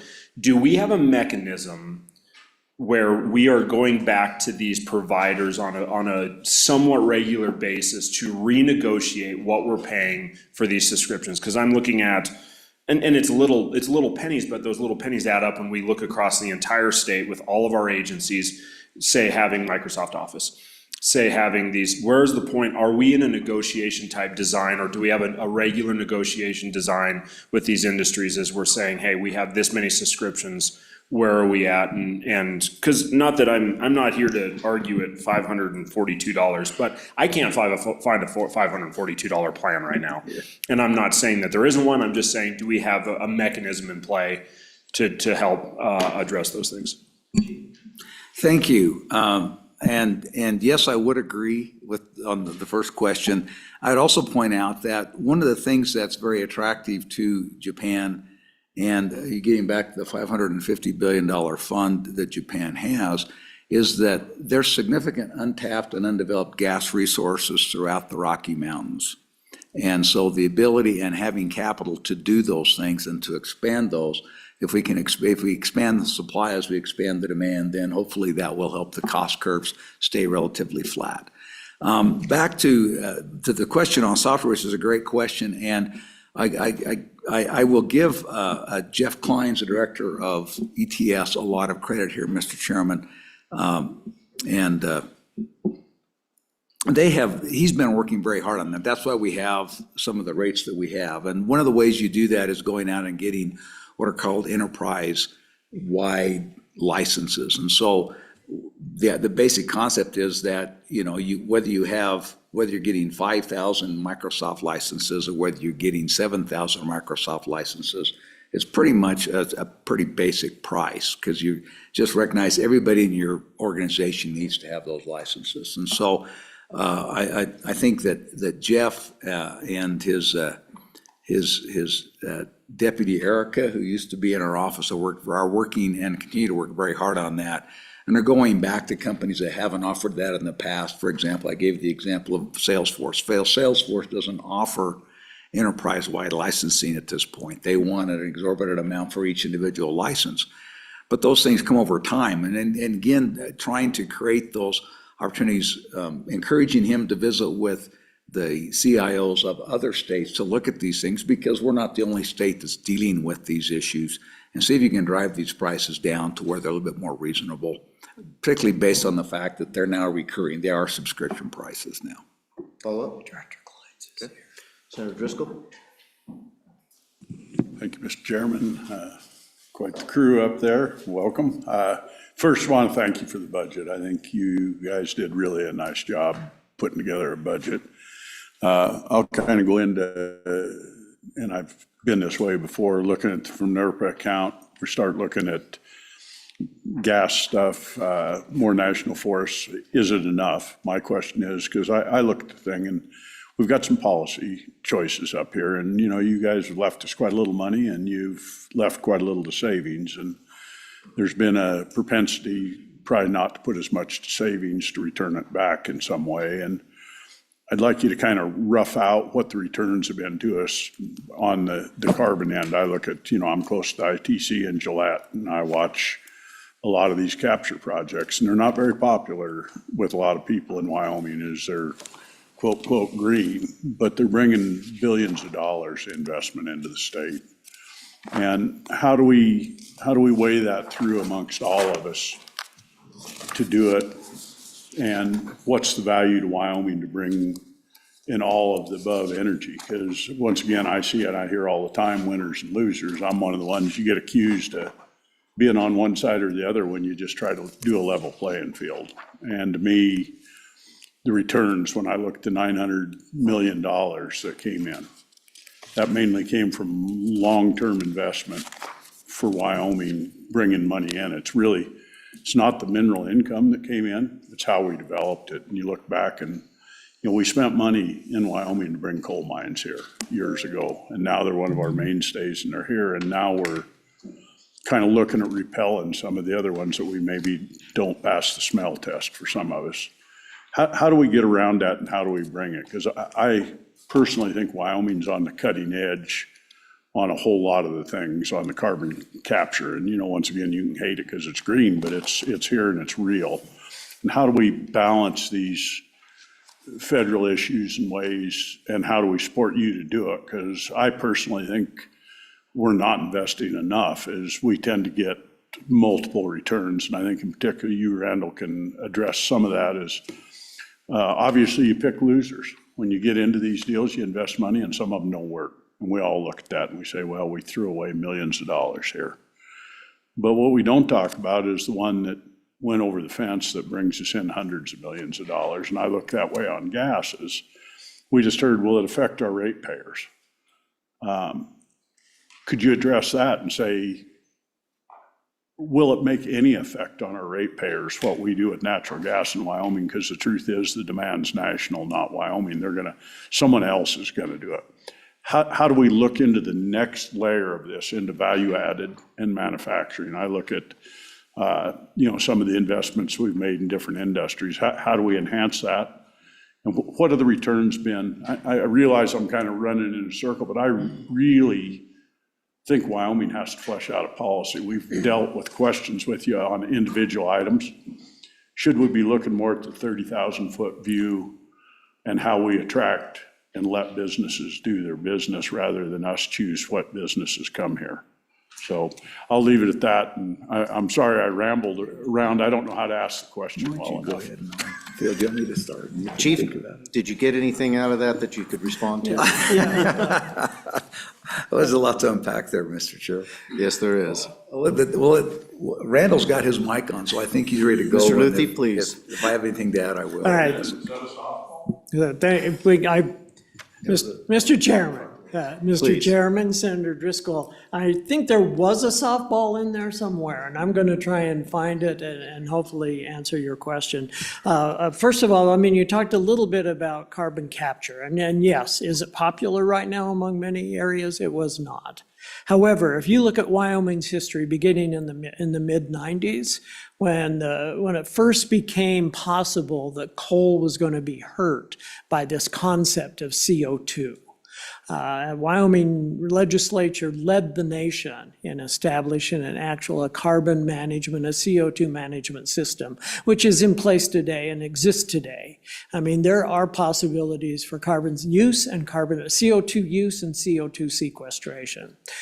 Certainly the enhanced oil recovery is one that I do believe, I think everyone should take a bow on, because for every, again, a big chunk of oil is left after you do your initial discovery. So how do you, and as energy abundance becomes the theme, therefore you've got to be able to find cheaper ways to produce oil and gas. And enhanced oil recovery is certainly a way to do that. And as the date right now, CO2 is the preferred fluid and the preferred method for actually pushing that oil out of those various cracks, porous, and up to the surface. So with that, and for you, I think we're headed as well, is the legislature did put into place the energy matching funds about 4 years ago and how they've been used. And certainly we asked the Wyoming Energy Authority, Mr. Rob Krieger, to go ahead and manage those funds. So he's the best one to answer those types of questions, but I can give you just a few figures, overall. Total funds that were requested during the period of that program was well over $1 billion. The amount that was actually funded was $141 million. If you broke those down in terms of types of projects, renewable projects had just about 3.5%. Nuclear has 7.1%. And fossil fuel and other extractions had just close to 90% of projects that were funded that way. So I think we were once again investing in our core industries. The most recent one I'd like you all to take note of is that Dry Fork Basin Electric has actually asked for money for a FEED study, which WEA and the governor granted, to do an additional coal unit at their Dry Fork project. If that actually comes to place, this is likely the first new coal units that's been built in decades.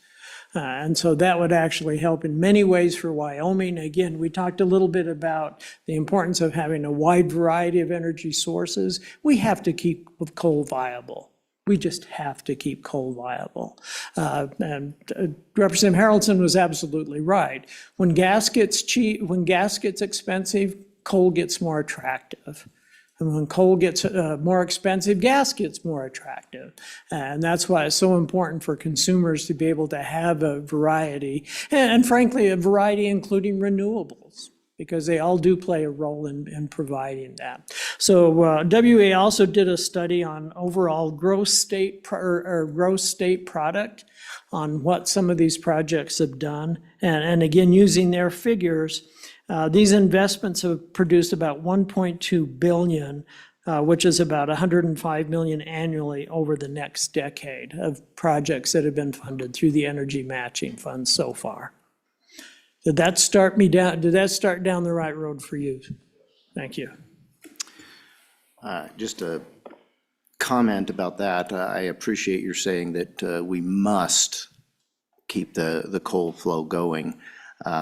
Just looking at the BWXT coming into my community, for replacing one single coal mine in my county, it would take about 200 of those businesses really to replace the revenue streams that we get from that one coal mine. So although I love the diversity and I think we should continue to pursue it, it's coal, and it's coal that paid those monies that created that fund. So appreciate that comment, Mr. Luthi. Mr. Chairman, if I can, just to put a point on that, if I may, I think that one of those things that's really important, I think that there's the School of Energy Resources and to some extent, and Dr. Peary both have been really in high bay have been really instrumental in helping in a lot of those things. For example, Dr. Perry in high bay right now with money that he already has, there's experiments going on in 3 different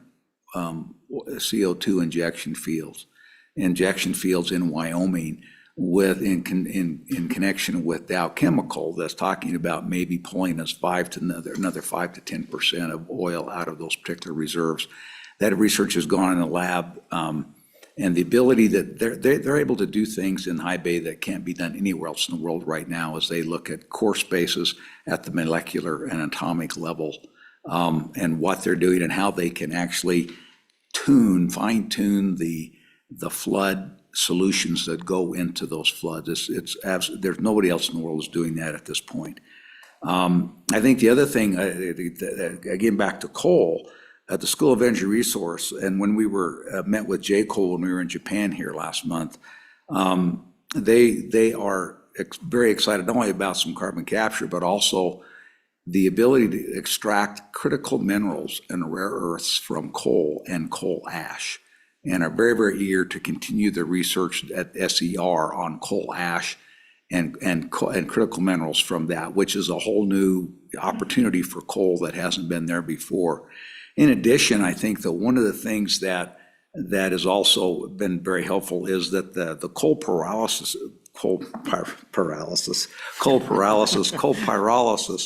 It's close. research says, coal pyrolysis, that's what we're suffering from. Coal pyrolysis is about 80% complete, and in some of the funding the governor's recommended is the ability to finish that off. But one of the reasons that's important is that is an entirely new market opportunity for coal. As I'm sure you know, that the additional refinements and advances in the ability to refine oil has resulted in less and less asphalt and that's affected asphalt prices. And if we can successfully demonstrate and get the formula right to develop asphalt from coal, it creates a whole new market for significant amounts of coal that hasn't been here yet. And so that's another example of things that we're trying to do to continue to support coal, because, as you said, coal is in large part responsible for many of the great things that the state has done.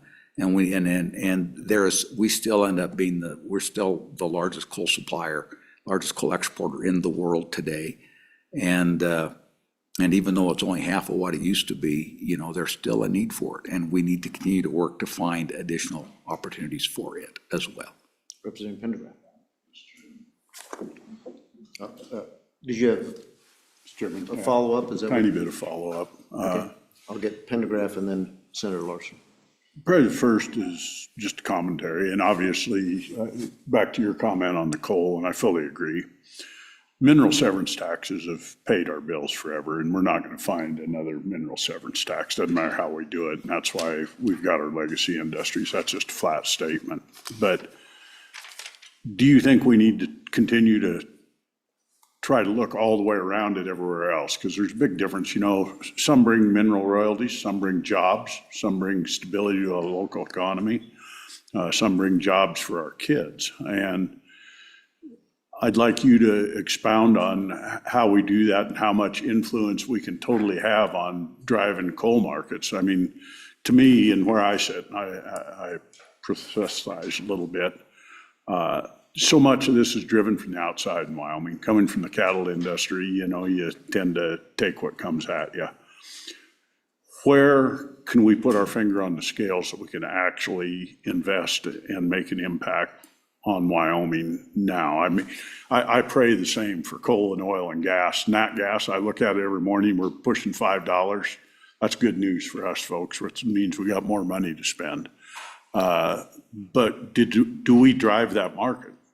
So my question to you is, how do we make the biggest impact with the dollars we've got?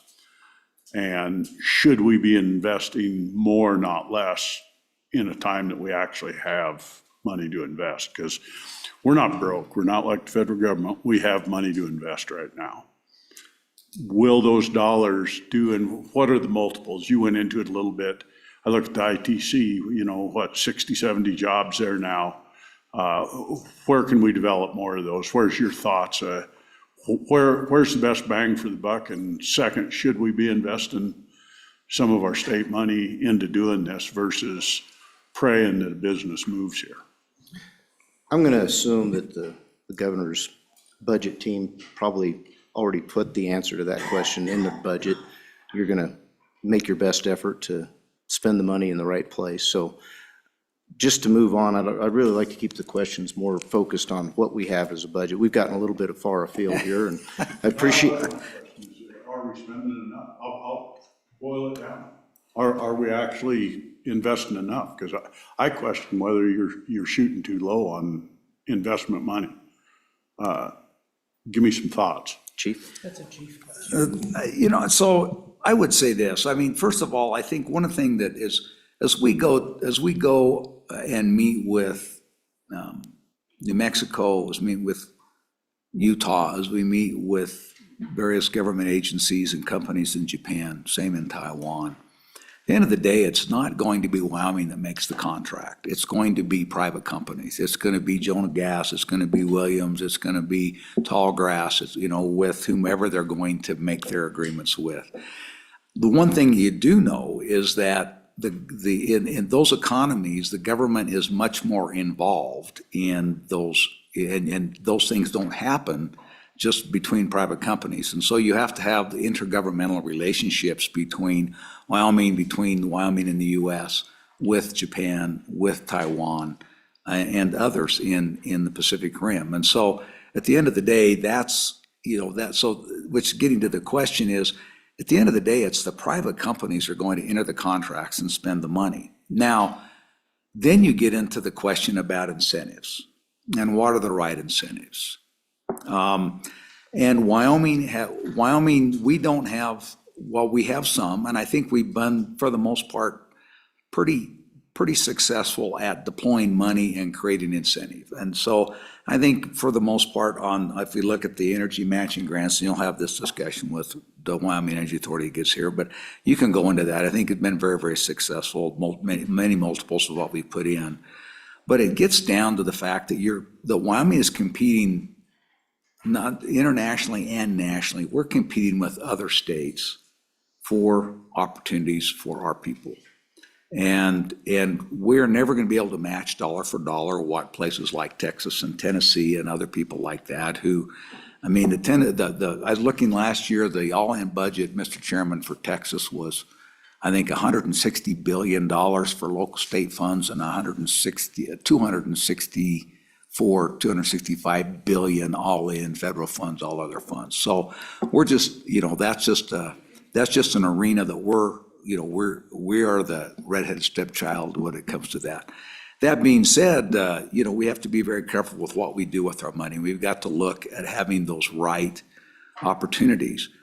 And I would say this, that in my years in the legislature, many of those opportunities were driven by the legislature, not by the governor's office, in recognizing those things. And so, and as you'll look, we have not put in a specific request for additional energy matching grants. We put in a request to let us finish off what we have. We haven't put in requests for more WIP. We have not put in more, we've got requests to let us spend the rest of the ARPA money, let us spend the, what little is left of, there might be a little tiny little bit left of CARES. I mean, most of that stuff's already obligated. And so we'll spend that up and that'll be spent. But we haven't done those things. Those things in large part are up to the legislature to decide what those are. Now, we're more than happy to cooperate. I'm sure Rob Krieger has done great work. So was the School of Energy Resources, Holly and her crew. They've done great work, but at the end of the day, they've come into the legislature, and the legislature in large part has made those decisions. And so I think as you look at those opportunities for investment, we certainly would love to be involved. We certainly love to consult. But at the end of the day, I think those are legislative decisions that are made. And there's some programs, I mean, those energy matching grants, I remember being involved in those when I was on that side of the desk, Mr. Chairman. Working with, I think Randall was there, working with other people there, and we put those together. And they came into the budget, I believe, actually through legislative initiatives as opposed to governor's initiatives. Any follow-up, Senator? No? Representative Pendergrass?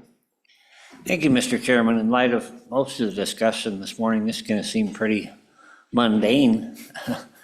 And maybe this question should be directed to Mr. Klein, I don't know, but this is kind of a follow-up on what Representative Haroldson had brought up. A lot of, and I'm looking across agencies all over the state, a lot of subscriptions to Google, a lot of subscriptions to Microsoft. Would we be better off to just pick one and run with that across the state? Before you answer, Chief, I think, because that was a very similar question, I think really to refine it down, and maybe this will be a question for ETS, and we'll get to them as well, but is it possible that there's a duplication there? I think that's what we're really asking. Are we duplicating it when we're asking for the individual departments as well as what could be an overall ETS enterprise technology? It's a great question, and one that is incredibly frustrating to all of us. And so it just so happens that we have the state's IT director, or the state's IT expert, our CIO, Mr. Klein's here, and I can't tell you, just by way of introduction, Director Klein's has done a tremendous effort. The ETS, Enterprise Technology Services, was without a leader that I think really had a vision for Wyoming for multiple years, and it got to a place that it's going to take and is taking significant work to get it. But Director Kleins and his team have just rolled up their sleeves and dug in to fix a lot of things, and this is one of the things that he's worked on. So if I can phone a friend and let him answer, Mr. Chairman, I'd be happy to. Director Klein, thank you for being here. Thank you. Again, Jeff Kleins, Director of ETS. So to answer the question, we are a Google state. Our email and everything for the executive branch runs through Google and Google Workspace. We do have a lot of Microsoft Office because there's a lot of elements that we're required to interface with outside of the state, the federal government and things. There's things inside the state, Wolf's, IBARs, I believe, that requires a Microsoft Office format to be able to function correctly there. There's a lot of duplication, to your points, as far as, word processors, spreadsheets, things like that. Just by way of levity, I've also been told from several accountants that do not take away Microsoft Excel from them because the functionality is just different. The Excel is, especially the locally installed, is a long-standing, very robust, good formulas, and it doesn't always translate easily over to the Google Sheets formula. But it is something we continue to look at. And to answer Representative Haroldson's comment from earlier, yes, we do have ways to negotiate licensing. We have several different things via, we partner with the National Association of State Procurement Officials who do competitive bids frequently to lower costs. We look at other states and what they're doing. We frequently negotiate down prices both on Google, on Microsoft Office, and things like that. So I'll ask it directly. Do we have an enterprise account with Microsoft? Yes, Mr. Chair, yes, we do, and we're investing more into that and building more. So we're bringing more, and that's why you're seeing a lot in the budget books of specific callouts of Microsoft Office, because we're trying to move away from the perpetual licensing. Microsoft is moving away from the perpetual license as well, and we're bringing all agencies into that enterprise agreement so that we can continue to get that, or to continue to negotiate down the total cost for the state on the Microsoft side. Can you refine for us then the $530 item that we're seeing throughout the budget that Representative Harrelson brought up? How does that fit into what you just described as far as your efforts to move everything over to the enterprise? Yeah. So, Mr. Chair, so the specific ask there, what you're seeing, and it's across all agencies, so I'll speak in generalities, is the subscription cost for Microsoft Office. Now, there's still several differences throughout the agencies that you'll see. Some of them have what's called a G1 licensing, which is just an online-only version of Microsoft Office. A G3 licensing, which is their sweet spot. That's what most states use. That's their, you have online access, you have the local install access and things like that. They also have some agencies that use what's called a G5, which is their Cadillac, which gets you like Power BI licensing and Teams voice, things that we don't really use, but that Power BI licensing separately is more expensive. So it's when we look at things like that, what's the right license structure for the use case is what we're trying to mature substantially across the state. So in those department budgets, Mr. Klein, is the G1, G2, is that what we're seeing in that? Yeah. That request? Okay. Yeah. I think that answers our question. Senator Larson? Mr. Chairman, thank you. And I do have a question on the exception request number 1. Can you explain that again? I guess I'm a little confused. You go to page 103, and it seems like that's quite a big dollar to be adding to the balance. If you go to 2019, the balance was 1.6 million. We're at the end of this biennium, 25-26, we're going to be 3.2. So we're double what we had in 2019. And just with inflation, I don't think we should be reaching that point. And so I'm just confused. Our expenditures are usually, you're averaging around 1.1, 1.2 maybe. I'm sorry. Before you answer, I'm going to tack something onto that question, because you've both made some good comments about, the change in the political atmosphere. I'm just making an assumption, and maybe your legal mind and your thoughts and knowledge about billing can really answer this, but what's the percentage? It's got to be less to join a lawsuit that the federal government is already actively pursuing, that an NGO has brought. What percentage does joining a lawsuit like that compare to trying to bring a lawsuit to the Supreme Court and saying, we've got to protect our resources here? And I think, did I take you the wrong direction? Well, you interrupted me, but okay. Okay, please. If you have more to add, please. Okay, go ahead, Senator. Mr. Chairman, thank you.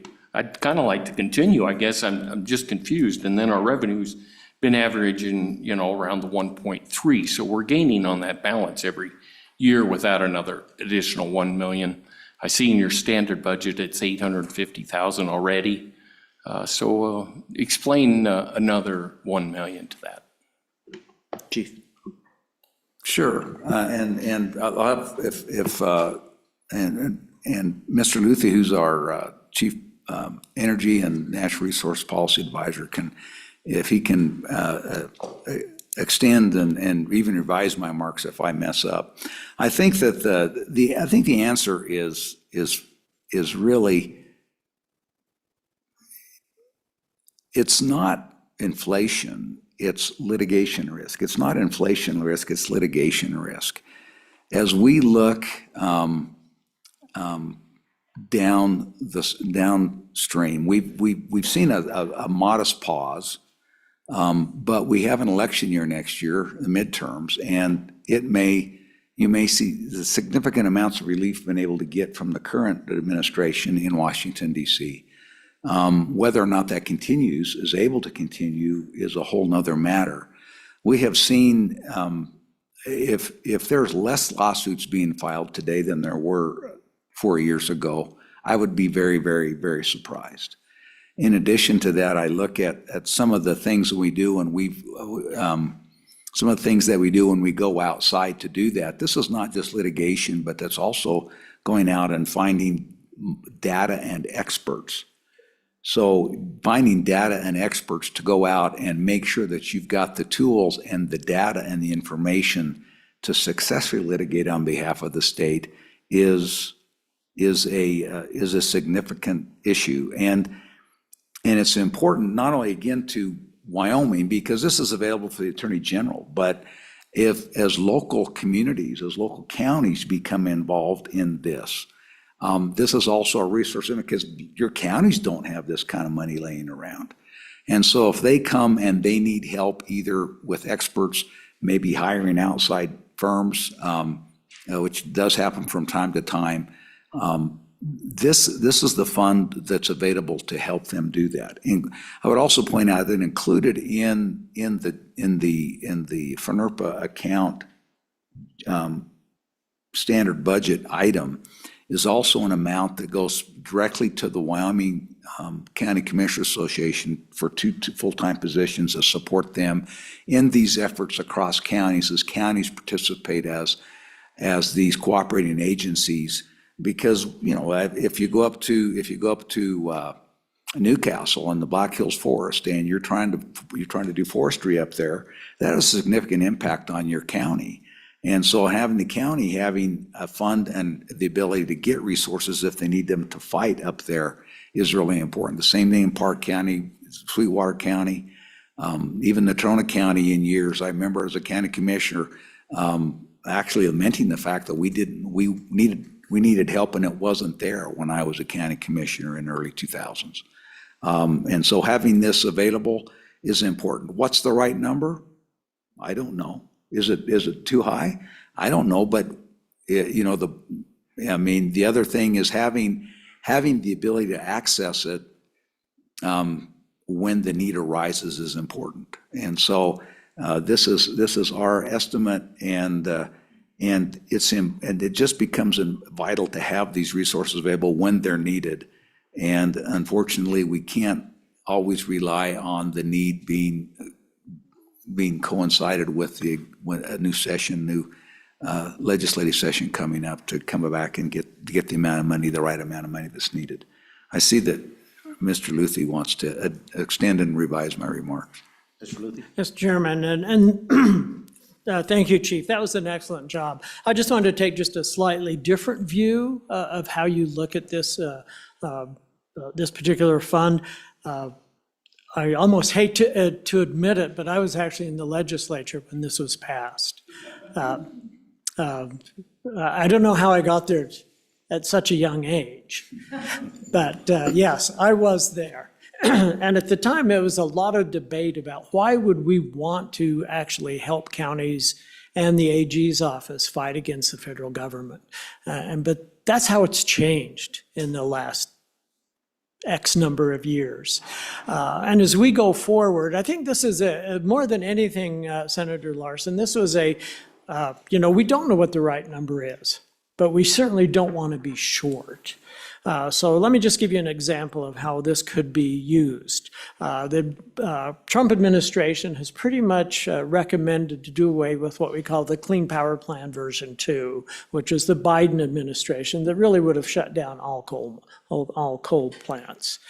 So when that rule comes out, we're going to have, communities, counties, county commissioners, groups that are going to want to put together data to support the rule. They normally don't have that kind of funding. That's what FNRPA has done in the past. This time it will be in for as opposed to against. We will likely, Mr. Chairman, you asked the question, isn't it significantly cheaper to join? I would say not significantly, because normally you come at it from a different point of view. We would be coming at it from why is it important to Wyoming that, say, we have whatever the Trump version of the new power plan may or may not be. It may be an absolute reversal of the endangerment finding. That's going to take a lot of data. That's going to take a lot of experts and a lot of expert testimony. So much more of the money is actually used at the local level as they go ahead and try and figure out how they protect the forest plans, the resource management plans. I would suggest that you keep that question handy, and as the county commissioners come through, as the local communities come through, talk about these plans, ask them as well, if they think they have enough to go. So I agree with the chief. Is it the right number? We took a guess. It's the only guess we took in the budget, of course. But, that is something that we work with you carefully with. So thank you, Mr. Chairman. Mr. Hibbert, did you want to add something to that comment about it being a guess? Yes, Mr. Chairman. A budget is always an estimate, so I'll support Director Luthi in that fashion. One of the things that's not necessarily clear when we discuss the special revenue tables throughout the budget, a very handy tool, and that's Senator Larson, I think that's where you were making this comparison today. What's not obvious is the fact that we're carrying $800,000 worth of encumbrances on that fund right now. I just pulled it up in Wolves. You can do the same thing. So there's another $800,000 of that cash that's in play. That is the science behind, trying to make sure that we have enough money in the future for this. Senator Larson? Mr. Chairman, thank you. I definitely like that there's an account there. I just wonder how much should be there. So that was my big question. Representative Pendergrass? Thank you, Mr. Chairman. You all know I'm the new guy here, and I'm trying to grasp all of these concepts as quickly as I can. I understand that the governor has at his disposal a number of different pools that he can reach into should he feel the need to move some cash somewhere when the legislature is not actively there. How is this different? Is this just one more pool there? Or I guess maybe the question should be, could the governor pull from one of his pools and shore this up should the need arrive without having to set this $1 million there? Thank you. And thank you for that question. And the answer is that most of the pools of money have very specific restrictions about when they can't be used. The largest pool of money that may be at the governor's disposal is there's two. One of them is the EFSA, the Emergency Fire Suppression Account, which is the largest number, but you can't tap that. It's got to be used only for fire suppression. The other one is there's the Economic and Health Emergency Fund of $10 million. That is limited to, the legislature's find very specifically what's a health or economic emergency. And so that can only be accessed for that. The legislature did just last year, the governor has, at one other place, he has a $1 million contingency fund that he does, and that used to have to be exhausted before you could tap emergency fire money. And so the legislature did remove that restriction next year, but about the only other place that the governor has unrestricted access is he has $1 million in a contingency fund. And so that's the only contingency that he has. And I would give you, Mr. Luthi might remember this, Randall might remember this better than I do, but for example, we hired an attorney a year ago to represent Wyoming in some coal issues, and we hired the best attorney that we could find on that particular issue, and that contract was $800,000 for one attorney in one case. And so, what is the right number? It depends. So if your crystal ball's better than ours, but I mean, that's about the limit. I mean, and this is again a kind of a contingency fund, but it's for those, it's again, the limits on it are, it can only be used for the purposes the legislature has enacted and allows the governor to use it for. He can't use it for everything, use it for this. Follow-up? Thank you, Mr. Chairman. That is very helpful. I'm just curious, you mentioned the $1 million contingency fund. How often is that tapped? We have tapped that. We did not tap it this year. The year before, we had to expend it all on fire.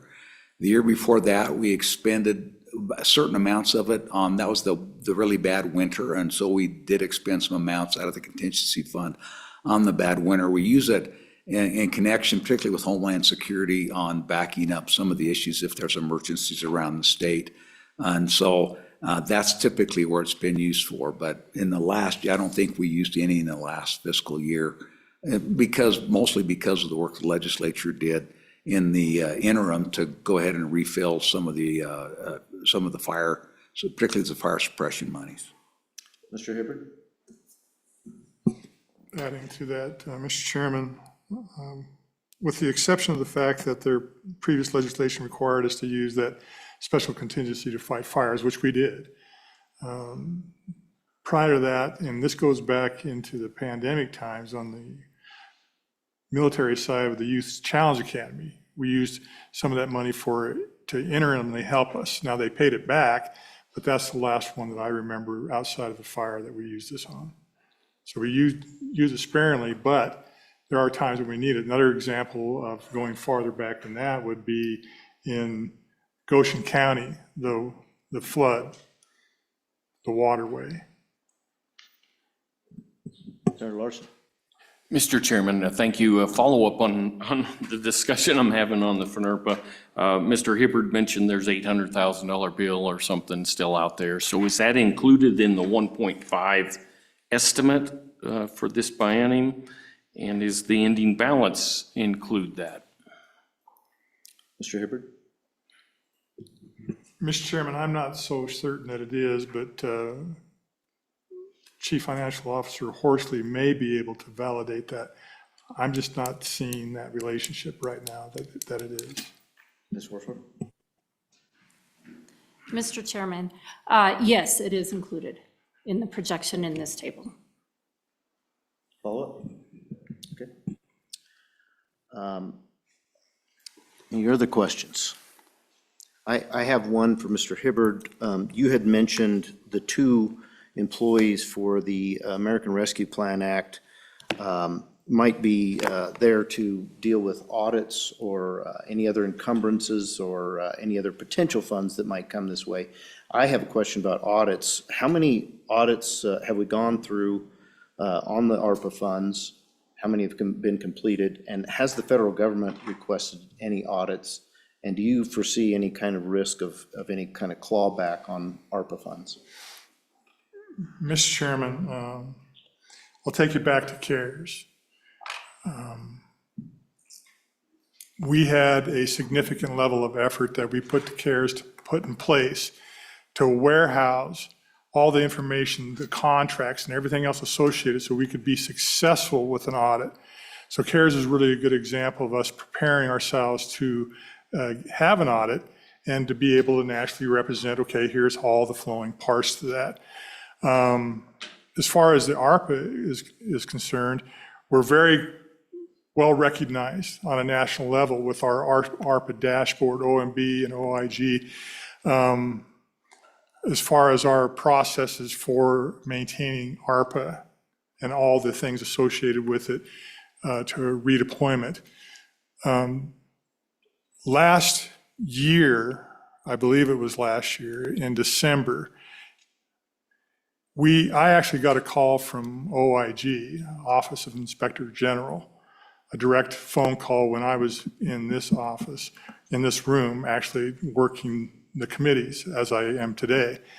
That evening, I got back to the office. It was 8 o'clock in the evening, and I had a question from an officer from OIG, and I was able to take him to our ARPA portal, which you have access to. You can go out there right now in the State Budget Department. You can see how we redeployed ARPA. You can see our ARPA portal. And I was able to answer his question while he navigated. I said, are you at a computer? And he said, yes, could you please navigate to this? And I was able to show him the information that he was seeking. Now, he was operating on a report from a complaint. And when I was able to show him live data, he was satisfied with that. We provided some follow-up information on that, but that's the only one. Now, on our ongoing basis, nationally, we always have the audits that the department auditor performs and everything else. That's always happening. And there's been a couple of places where they've suggested maybe strengthening this internal control. But as far as things outside of that, nothing comes to my mind that's out of the norm. Mr. Chairman, I think, and again, I think that we always had, and very appreciative of Director Hibbard and the work that they've done. We always had the theory that we wanted to be conservative, and if somebody came looking, we wanted to be able to answer their questions. In my other life, I actually represented a number of people before the Internal Revenue Service, and I always found If you can come in and you've done a good job in your bookkeeping and you can lay out the information before them in a reasonable and conclusive manner, the audits don't take very long and they go away pretty quickly. The more unprepared you are to answer the questions, the deeper they dig. That being said, I think that probably the biggest risk that we had in the use of ARPA funds were the healthcare facilities, and there was probably about $100 million that was given out in various grants for, I think, the Riverton Hospital, the Sublette County Hospital, a number of the grants that went out across state. Those are probably the biggest risk items that we had going into ARPA. I think both the legislature and the state SLIB board that granted those were aware of that. And when the legislature came back and did additional, they didn't want to take it on any more risk. I don't think that, by no means is that entire $100 million at risk, but there's probably some tens of millions of dollars that potentially might be looked at. And we'll see how that went. Everybody knew that, at the time, everybody knew that we were probably pushing the envelope on some of the construction funds a little bit, but certainly the air concentration, the filters, the equipment, things like that were clearly within the guidelines. Some of the direct construction probably nudged up against the line a little bit. Mr. Hibbert? Thank you, Mr. Chairman. My comment earlier about we are going to be finished expending money December 31st by Congress. They say that. They may extend that. I don't know that they will. But in case they do, we have that capability. We just recently went from the process of going through the full-blown, looking into what qualifies for ARPA, making the obligations, making sure the contracts, and that full redistribution, redeployment of ARPA dollars. Now that that's done, basically where we are in is the process of expending the money and recording those expenditures through December 31st of 2026. Naturally, there's going to be our effort, no different than what we did with CARES, is to say, okay, let's make sure that all that stuff is properly reported and properly warehoused. So for example, we no longer are needing the consultant services for us to go out and qualify projects for ARPA. That's behind us. But we are in the need for making sure that we document the expenditures correctly, and then we warehouse it according to federal record retention rules. So there's just a little caveat out there that says, we're not going to be 100% finished December 31st. Now, the expenditures are going to have to take place, but there's going to be a little bit of record keeping for us on that. Other questions? Chief, I have one for you on priority number 3 on the Commission of Uniform Laws. What do you say to those who are critical of, and in the legislature particularly, of we need to have Wyoming solutions to Wyoming problems? We hear this often, and here we are, being a member of the commission, looking for solutions from the commission. A lot of our legislation comes from the commission. What would you say to that criticism?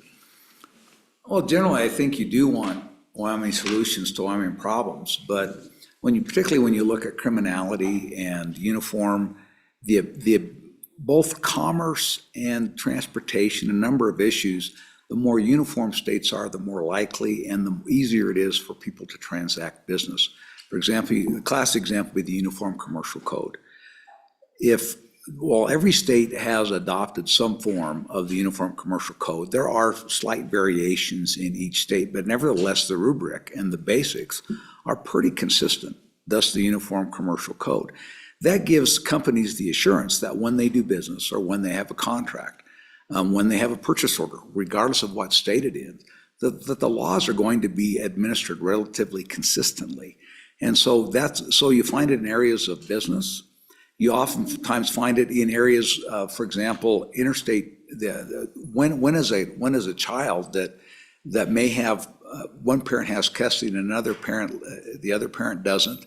They have shared custody and they live in different states. And so the ability to understand what law applies and which kid has custody and when that kid's been kidnapped or when they haven't been kidnapped, that's the majority of Amber Alerts you get are basically non-custodial parents taking children. And so while in many instances, you're looking for wyoming solutions. In many instances, you want consistent and relatively uniform application of laws so people can resolve their family and their business situations. Trusts is another area, things like that, so that you can be relatively consistent. You can be inventive within the, and like I say, you'll find most of the acts that we've adopted from the Uniform Commercial have Wyoming tweaks in them, and most states do that. So it's not necessarily that they're adopted wholesale, but there are reasons why you want to be in that. And the last thing I would say is simply, and like many things, if you're not at the table, then you're usually on the menu. And so even if we don't pass laws, we reject the uniform laws that come out, which we have. For example, there's a uniform law that came out on digital assets.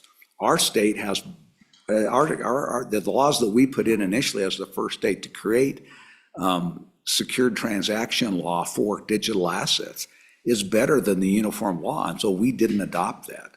And so there's instances where you come out and you don't do it. There's instances where you tweak it, and there's instances where you might adopt it wholesale. It just depends. Thank you. All right, well, with that, we are right on time. Mr. Richards, are you okay with us going to our next item, which is a break? Okay, we appreciate your being here and presenting, and we'll stay in touch. Thank you. We are on break for 15 minutes, I believe, so we'll come back at 10:45 with our next department.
Representative Angelos wasn't standing by to keep me from pulling the trigger too soon on getting back to our work. So we had to go by my clock. Time to get going again. All right. So I believe we have the Wyoming Office of Homeland Security. Director Budd, welcome. Thank you. Lynn Budd, I am the Director of the Wyoming Office of Homeland Security. Thank you, Mr. Chairman and Chairman Salazar, and the members of the committee. We appreciate your attention today. I also have with me Ashley Paulsrud, who is our Grants and Finance Section Chief. She has all the answers for you. So, definitely, yeah. I will just start out with a quick overview of the agency, beginning on page 10. It does a little bit of a background on some of the major missions of the agency, including emergency preparedness, intelligence and information sharing, critical infrastructure protection, response, recovery, and mitigation. And looking at our current challenges, the biggest challenges we're facing right now are with the federal funding from DHS and FEMA and the instability in that situation right now. Our grants for FY25 were severely delayed, and instead of 3 years, they came out as a one-year performance period, and we'll go into this more, but that severely changes our budget and causes some concern. Normally, we would be hearing information about the FY26 grants coming out at this point in time, and there is no information out as to whether or not there will be FY26 grants at all. There certainly is a concerted and deliberate effort on the federal level to put more responsibility, both for action as well as funding, on the state and local levels from DHS and FEMA. And so that is a little bit concerning for us in that so much of our budget actually comes from federal grants. And then I will talk a little bit about a couple of successes at the direction of the legislature, the development of the critical infrastructure zones and moving forward with that project has come around nicely. We do have a budget ask for support for that program, and we'll go into that as well. But the team there has done a great job of getting us off the ground. And the counties have been doing a great job of sending their conveyances to us as well. So it's been a great partnership. Also, I would like to highlight the continued expansion and development of the CARE team, which is the Cyber Assistance Response Effort. That is a team developed by Executive Order 2023-02 that works in support of local jurisdictions to protect state and local jurisdictions by reducing the impacts of cyber-related events, including incidents and disruptions. We've had a busy year, and that team includes our office, as well as the Chief Information Officer and Enterprise Technology Services folks, the Wyoming Information Analysis Team, which is the Fusion Center at the Division of Criminal Investigation, as well as members of the National Guard and federal partners. I will also, I'm not sure if you want me to address the 3 items that were requested from each agency. One of them was telework, and I believe you received a report from ANI that worked through all of the agencies. I will just say that due to the mission of our agency, we do not allow scheduled telework, but we certainly allow on an as-needed basis for people who may have a different situation in their life where they need to work temporarily, maybe a day or whatever on telework. We also gave you the information with regard to our 600 and 900 series. I don't know if there's any questions on those. And also the question about HR1 and the effect on our agency. Again, there's no direct effect to our agency, but with the focus being placed heavily on immigration funding through FEMA and DHS, that is having an effect on, I mean, they have their budget too, and a lot of that funding is being moved from the preparedness side and from the disaster side to the immigration side of that agency. So we will see how that turns out as we go along and hopefully be able to have additional funding continuing to come to our office. Any questions on that basic information? Mr. Chairman, thank you. I do have a question on some of the information you sent out. Okay. The dollar amounts going to some counties and such, I guess, how do you determine those? And I think there's some cities on here, and I even see Riverton Valley Irrigation, I think. So, yeah. Mr. Chairman, Senator Larson, a lot of the money that we receive from federal grants is passed through to the local level. So for instance, the Homeland Security grant, we're required to pass through 80% of that grant to the local level. And then there are a lot of other requirements, such as 35% has to go to law enforcement and other priority area investments that have to be made according to the grant guidance. So that particular grant is through a application process, and again, trying to balance sort of spreading the peanut butter across the state, making sure that most jurisdictions get money, as well as good projects and projects that have to fit in the priority areas defined by the grant. So it's a pretty complicated process, but we do our best to make sure that everybody gets a little bit.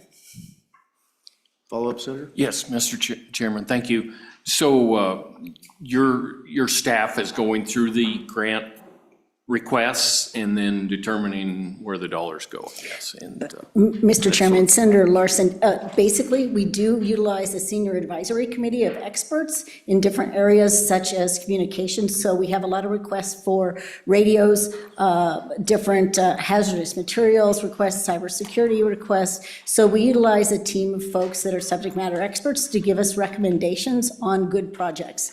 And then we take a look. Generally, we have about twice as much in requests as we do have money. So then we have to take a look and whittle that down and try to prioritize the projects based on whether they've received previous funding.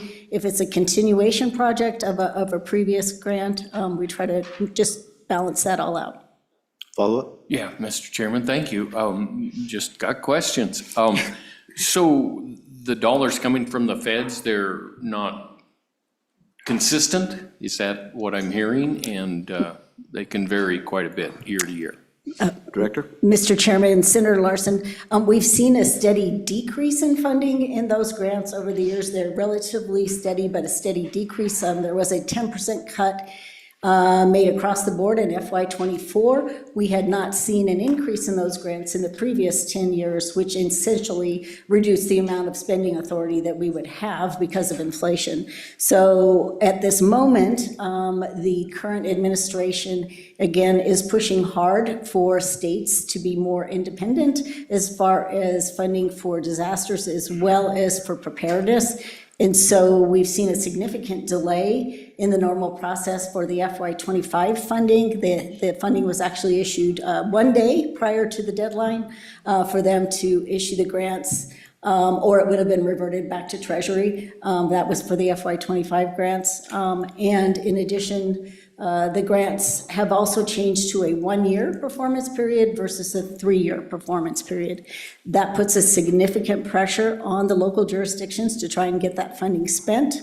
At this time, the 2 major grants that we utilize, the Emergency Management Performance Grant, which is a 50-50 matching grant, which also goes to the local level to support local emergency management, and the Homeland Security Grant are both on hold. Our performance period actually started on October 1st, so getting that money spent by September 30th of '26 will be a significant effort, especially at the local level. So there's some challenges that are being put in front of us that changes the funding. So, changes the funding, the way it's handled from 1 year to 3 years. And then again, we would normally be seeing information on the upcoming grant cycle, which we would get information in the February-March timeframe. But normally we'd be hearing amounts of appropriations at this point in time at the federal level, and we are not hearing anything on that at this time. Okay. Representative Pendergraft. Thank you, Mr. Chairman. On page 52 of the unit narrative, Yes, sir. the governor's recommendations is predicated upon the legislation establishing a new agency. That legislation, is that forthcoming, and from whence cometh it? Director? Mr. Chairman, Representative Pendergraft. We have been working with our home committee, the Judiciary Committee, specifically Senator Jared Olson, to work on that legislation. I might give you a little bit of background. Us being part of the governor's budget, part of 001, can be very confusing. And the effort by the budget department in our office is to create some more transparency, trying to pull our budget out of the governor's budget. That's the main goal of the legislation. It also presents problems on the job site. All of the jobs that are listed for our agency in the governor's office are lumped together in Governor and Homeland Security, so people don't really know what agency they're applying for. So it just is in an effort to create more transparency, both in the budget side and well as the functioning side. There is no additional overhead needed as we operate independently now. The director is currently a member of the cabinet, so there's no change there. It's mostly just to create a separate budget for our agency. Further questions for the director? Mr. Chairman. Mr. Co-Chairman? So I have a number of questions. Director, thank you for being here. So I'm a bit confused. Tell me again, what these federal grants that sound like they're going away, what is the state's portion to pick that up? Are you asking for the state to pick up that cost, and how much is that cost? At this, sorry, Mr. Chairman, Senator Salazar, because of the volatility and so many unknowns at the federal level right now, we've developed our budget in the normal manner, assuming that we will get those federal grants as we've received them before, because there's just so much unknown.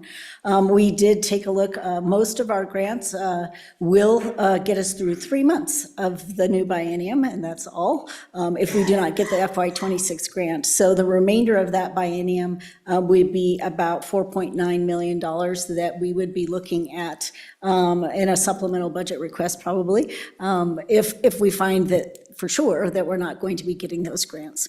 And then moving forward, because we had those first 3 months that are covered, moving forward, just projecting into the next biennium, and of course, lots of movement and things can happen between then, but it would be around $5.3 million. So, Mr. Chairman, Co-Chair, tell me what that 4.9 does. No, let me put it this way. What, if you didn't receive the 4.9 during the supplemental, what would you lose? Mr. Chairman, Senator Salazar, right now, 22 of our 23 employees are funded by some grant or special revenue. And we'll talk about one of those a little bit later as well. 17 are funded specifically by the 2 grants that I speak about. And then a lot of our operational costs are also covered by the grants as well. What's the percentage of the state funding versus the federal funding for your agency? Mr. Chairman, Senator Salazar, historically, the figure has been about, 92% has been other funding and 8% has been general funds. It looks different in this budget book because of some of the extra funding that we've received for specific projects, such as the regional emergency response teams and the bomb teams. But in general, as our budget moves forward, that is a pretty close approximation. 90%, something like that, is federal or other revenue. That's helpful. Thank you, Mr. Co-Chair. So I'm being told that the in-person CERC meeting funding is embedded in Unit 1110. Is that right, with 20K? Mr. Chairman, Senator Salazar, we just found that out this morning as well. Okay. So you're set for the next 2 years for that? Yes, sir, our funding is set. We appreciate it. And you've been having those in-person meetings over the last couple of years. And then my last question is, are we expecting an executive session with you in the next 2 weeks? Yeah, Mr. Chairman, Senator Salazar, yes, we are. On Wednesday, we'll be doing an executive session with ETS and DCI, the Fusion Center, for you all to talk about the threats and what we need to be thinking about in our state. Great. Thank you, Mr. Co-Chair. Further questions for the director? Representative Pendergraft.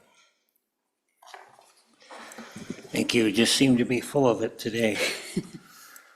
On page 75, Critical Infrastructure Protection Project. This one was of interest to me. I had a little bit to do with that bill. If memory serves, and I had a note that the estimate was this would cost about $450, and now we're talking $3 million. Am I remembering incorrectly? Mr. Chairman, Representative Pendergraft, I am unsure of the number where the 450 came from. To explain this one in particular, this exception request is to support technology for the new task that our agency has been given to develop critical infrastructure zones and make a comparison between the conveyances at the county level with those critical infrastructure zones to identify possible purchases by foreign adversaries. Wyoming has approximately 1 million conveyances per year, and so sorting through those, which we have begun, and we've got our map put together with the majority of the lifeline sector critical infrastructure, which is communications, water and wastewater, energy and transportation. That's just 4 of the 16 sectors. Those are the most important ones to start out with. We also have identified military points. So there is the task of comparing those things, where do they overlap? But then there also is the investigation. If we find that there is a parcel that we've identified within a critical infrastructure zone that has had some change of hands to a new company or individual, then we will need to do an investigation in conjunction with DCI to identify the company or the owners and identify whether or not that particular purchaser has a connection to a foreign adversary. Mr. Hibbard, did you have something to add? Mr. Chairman, if I may, I can just give a little bit of an example on this. This will help us throughout the next month on this. But if you turn to page 6, or excuse me, page 5, what you'll see here in their budget is a typical agency table. So if there was a question, how much do you receive in federal funds? You go to this table, it would be clean, clear. But because Homeland Security is within the governor's office, it skews that. But you can see on this table in column 3, you'll see the Homeland Security Division 1100, $29 million, $35 million was the total ask. That $35 million is a portion of the governor's office's total 49. It's skewing all of our reporting, everything that we do, this conversation today. However, to Senator Salazar's question, if you go to page 51, which is the division table that I just spoke of the 1100, you'll see that they have a standard budget of 29.1 million, that would be column 3, and they have 5.4 in general fund, 867,000 special, but $22.3 million of federal funds, a significant amount of federal funds. So 2 points here. To answer Senator Salazar's questions, there's your share of the federal funds in Homeland Security. And then more importantly, the reason that we're trying to discuss having Homeland Security not reported in the governor's office, because every report that we do, we have to be very careful. It'd be easy just to pull up, okay, what's the expenditures out of 001? And we'd throw it. So let's say I'm working with one of my national cognizant agencies or national, or anybody for that matter, Pew. And I'm saying, well, the governor's office has a $49 million budget request. I have to make sure I caveat that to say that, but uncommon to most states, are Homeland Security offices within the governor's office. There's just too much risk there. So we're just trying to say, what would be the most transparent fashion to do this? Now, all the things being equal, the cabinet appointment, the center confirmation, all those things are in that agency. But you kind of get the feel why it's so simple to skew that number, because we have Homeland Security within the governor's office. Mr. Hibbert, I have a follow-up on that. Along those same lines, we through the summer worked with the forester, and there was some discussion about removing it from the governor's office for the same reason. Is there any other reason on that agency that we would need to remove it from the governor's office? So currently, the agency OSLI has the responsibilities for state lands, which is one of the responsibilities is firefighting within Office of State Lands Agency 60. I'm not aware, if there's money that we use. I think what you're tying together is that the special contingency that the governor had to give to fire because it was statutorily required that we spend it. That's the only relationship that I'm aware of in OSLI that would be in the governor's office, is that statutorily, we were required not only to spend the special contingency in the governor's office, we were also required to spend the contingency in Homeland Security. That's the governor's office's tie to OSLI. Now that's gone. Last session, those two requirements of us to spend the special contingency and the Homeland Security contingency on fires before we go into borrowing, that's no longer the case. We don't have to do that before we exercise the borrowing authority. So I guess my question then, Kevin, what, do most states have their Homeland Security as an independent agency? Director Budd? Mr. Chairman, Senator Salazar, there is one state, if you've seen one state, you've seen one state. So there are 11 states across the nation that have a combined office, as our office is Homeland Security and Emergency Management. Many other states have two separate agencies for those two different functions. There is different configurations. Most are not under the governor's office. Some are under a public safety umbrella where there's maybe a state police and the fusion center and other things that are their Homeland Security and Emergency Management are under that. Some are under the National Guard. Some are under the governor's office. So it's very different just according to the state and what the state feels like the needs are. And you want to be removed from the governor's office? Mr. Chairman, Senator Salazar, not necessarily. I think it makes for more transparency for the budget and for other activities because we do function as a separate agency. We don't take really any of our support directly from the governor's office, such as overhead, things like that. So Ashley acts as our financial advisor, similar to Rory Horsley. They talk to each other, but we handle all of our own budgeting and all of our financial transactions, so there's no support directly from the governor's office for that. HR is all decentralized now, and we utilize, similar to everybody else, that we use that. So at this point in time, there is no services that we're getting from the governor's office, so we're essentially already acting as a separate agency, and this would be just to provide clarity and transparency for the budget mostly.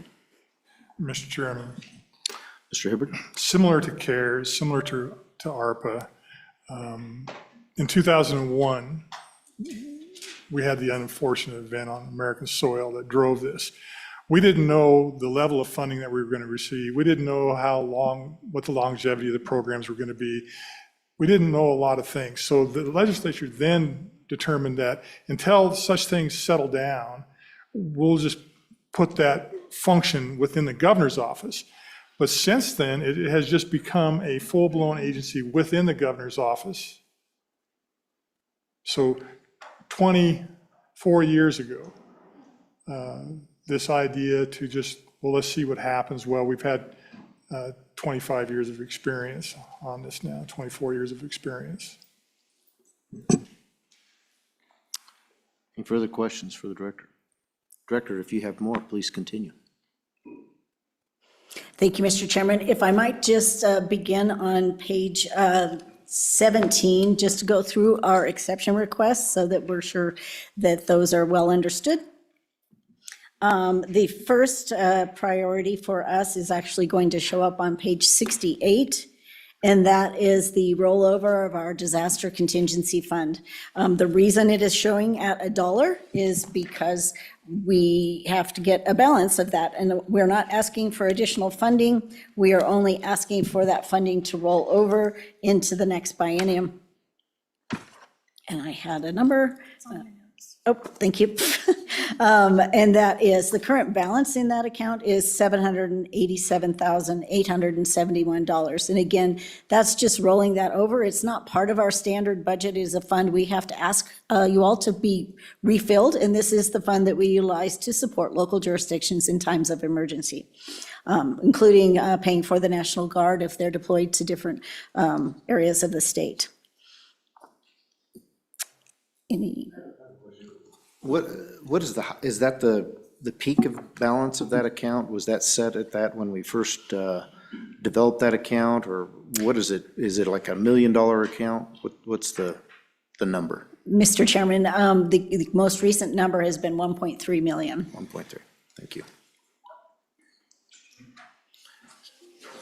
Senator Grew. Thank you. Highland, just a quick follow-up. So just for deployment inside the state, no other deployments? Mr. Chairman, Senator Grew, yes, we do use this one for EMAC as well, so funds flow in and out of that. EMAC is the Emergency Management Assistance Compact, where we may get a request from another state to supply resources to them, such as the National Guard support to Oregon for wildfires with their UH-60 helicopters. So what we do is we make the National Guard whole, and then we ask the other state for the reimbursement, so that we're sure that the resources that we're deploying to other states are made whole quickly. And so it's kind of a back and forth within that account, or a flow in and out. Conversely, should we need to ask states for support, we would be using that fund to reimburse, just pay their resources, so. Well, so then it all trues up. Whenever there's a deployment outside the state, for whatever reason, then it gets trued up back. Mr. Chairman. Vice versa. Yeah, Senator Grew, theoretically, and it does often take time, several years, because disaster funding is slow. And so eventually, yes, it does true up. It could be an expenditure, though. If we're requesting resources from another state, that would be a direct expenditure that we would have to pay that state for the use of their resources. We may get, if we get a disaster, we may get a portion of that money back, say 75% from the federal government, if we get a federal disaster, so it would be paying back some of that money. Director Budd, along these lines, have we requested assistance from other states in the in the past? Mr. Chairman, no, we have not. The reason I asked that question is in my community, we had a large contingent of oddly colored blue vehicles come. It looked like they were Nebraska government plates on them, and turned out they were there to train our fire departments on emergency preparedness and management. I was just curious if your office had anything to do with that, if that had anything to do with the interstate pact that you're a part of. Mr. Chairman, that would be just a sharing of training resources, and I'm sure we were aware of it, and we occasionally arrange training for the state, generally through the Search and Rescue Council, more search and rescue training, but we do also do basic emergency preparedness training, and in fact, we have a contract in here with a provider that does that for us as well. So there is a lot of training shared across the nation. We send folks all over the place, and counties do as well, because there's some specific training that isn't offered everywhere, or we have other folks come in and train with us. So follow up on that, how do you manage that across the state? Or is it just being done individual counties? Are you involved with those efforts in your office? Mr. Chairman, we certainly can be, and we do have a website that we try to collect all of the training available across the state as well as the surrounding states, because you can imagine often we're not able to fill a class in the state. Usually they'll expect to have 30 participants. So we try to source students from other places as well. So we have some visibility, not necessarily funding or control of, but we try to be an information hub so that people can find the training that they need. Thank you. Further questions? All right, please continue. Okay. Moving on to priority 2, which is going to be on page, hang on, 72, which is the one that we've already talked about with regard to the support of the critical infrastructure program. Again, this is a very important piece of software. We're hoping to utilize this software so that we don't end up needing additional folks in our staff. This would help automate that comparison between the conveyances and the critical infrastructure zones. Just to give you an idea of what they've done so far, 1,567 different points have been mapped so far across the state that are points of critical infrastructure, and 602 zones have been developed around each of these points. So that's by the parcel, so that we can make that comparison. Right now, those zones cover about 1,900 square miles of the state, which is just 2% of the state. Again, we're focusing on those lifeline sectors of communications, water, energy, and transportation right now. That's why we have all the points, but only 602 have been mapped. We're focusing on those particular points right now. We have been receiving submissions from the county clerks since July 1, and again, working in a very basic, laborious process to try to make those comparisons. And so we hope to get the funding for that software program. We have issued an RFP, and we are down to 3 companies, should we get funding, that we are looking to contract with one of those. All of those companies' bids fall within that $3 million range for the biennium.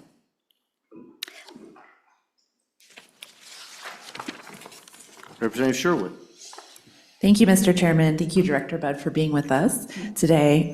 Just curious about, so there's a $3 million ask for software. Will there be ongoing costs later in terms of subscriptions, renewals? And then thinking about what is the cost comparison between doing the software as opposed to adding additional staff? And sort of when do we break even? When do we come out ahead, and looking at a few years forward? Thank you. Mr. Chairman, Representative Sherwood, good question, and a lot of that is unknown because we don't know yet, have our methodology completely developed in order to evaluate the companies with Wyoming's LLC laws and all of that. It's going to be quite a challenge to understand who the true ownership of the company is, and knowing the amount of research that's going to need to be done and the resources that we're going to need is slightly unknown at this time.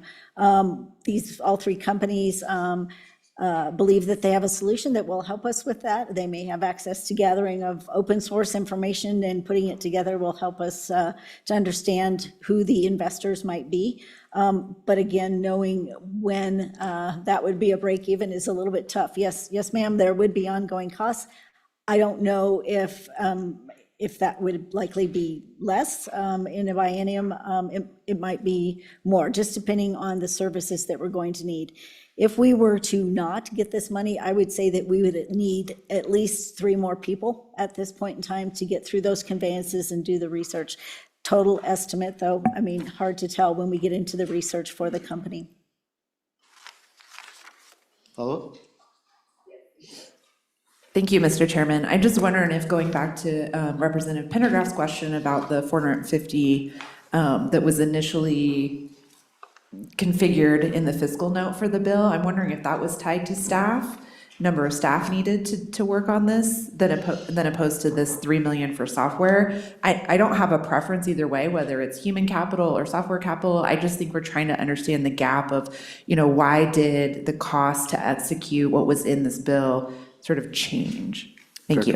Mr. Chairman, Representative Sherwood, I think we were in even more of a guessing game at that point in time, not understanding the volume of the task or the need of the task until we got into it. So I would say that that's probably the difference and I think we probably were looking at staff only, but understanding the volume and the amount of information that we're going to need to get to some answers quick enough that we can do something about it is just going to be much easier if we have some efficiency through a software support.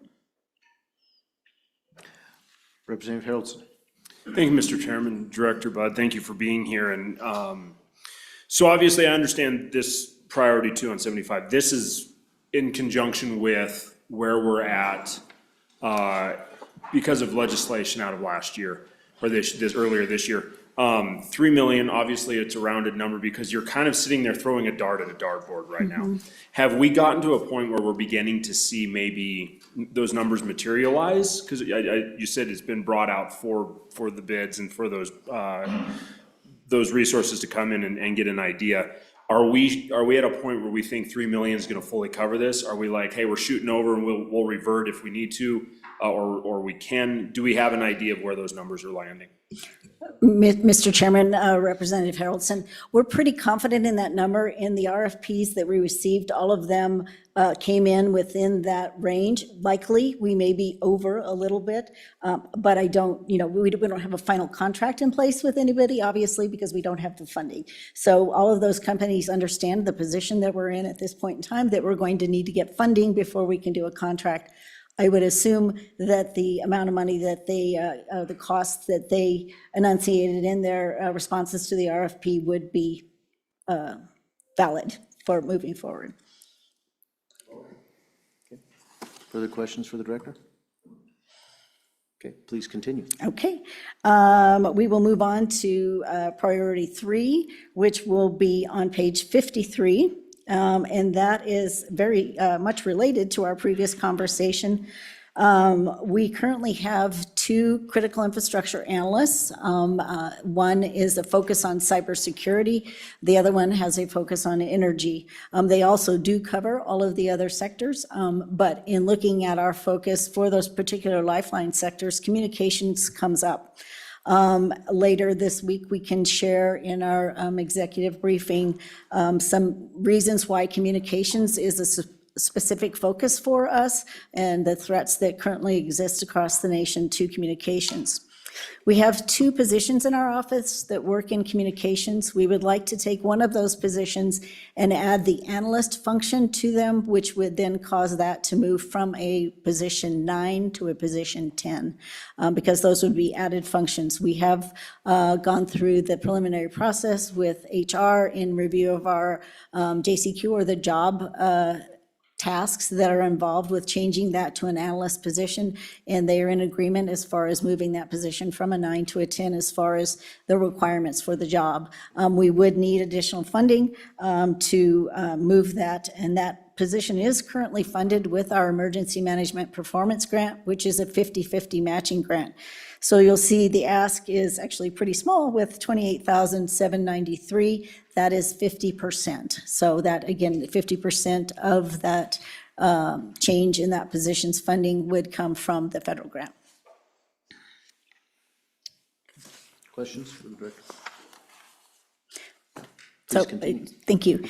So again, just to reiterate, our idea is to do this as efficiently as possible and not ask for additional positions. So being able to add these additional tasks to an existing position, we feel is going to be an efficient way to gain that capability that we need to continue to look at those threats. The next priority number 4 on page 76 is RAVE Emergency Alerting System. We've been working for several years with the Department of Administration, Highway Patrol, and the Division of Criminal Investigation Fusion Center on looking at the security and safety of not only our state buildings, but our state employees. There have been several events recently or within the last few years that have illustrated a gap that we have in that effort to secure our buildings and our employees, and that is the ability to communicate. We do not have an ability to communicate, say, within a building right now, or to specific employees across the state. So, for instance, let's say there was an event in front of the Capitol where we needed to communicate with folks in the Capitol or within the Hirschler building. Those employees, we have no way to communicate with them directly. So with multiple agencies in a building, it becomes very confusing as to whether or not they are supposed to shelter in place, whether they're supposed to evacuate, and looking after their safety. That's a very important distinction. In addition, another example is a few years ago at the Life Resource Center in Lander, which also houses multiple agencies, there was believed to be an active shooter on campus. There was a threat made to one of the agencies there. And again, there was no way to communicate with all of the employees on that campus to let them know whether they, what was the emergency, what should they be doing, and all of those things. Co-chair, please. So Director, we had an event last month. Yes, sir. Walk me through what you would have done if what you're proposing occurs. Mr. Chairman and Senator Salazar, a notification could have gone out to the people within the Capitol, giving them direction either to evacuate or shelter in place. Likely that direction would have been to evacuate. This system, right now we currently have panic buttons in different agencies so that if you are in a situation where you're in trouble, you can push the panic button.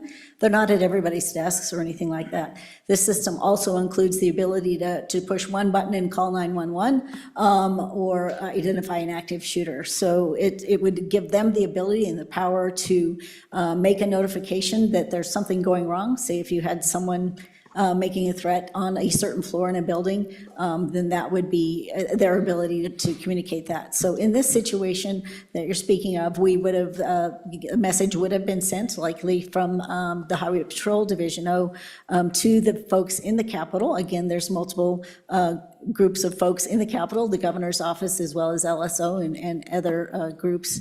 The message would have gone out to everyone in the building to evacuate. In addition, the Hirschler building, it was not believed at the time that they needed to evacuate, but they were given the choice. And so it was very confusing, and messaging didn't get to all of the employees that were in the building. So giving that clear messaging to people gives them safety, makes sure that we can protect lives, and that we also are not interfering with first responders.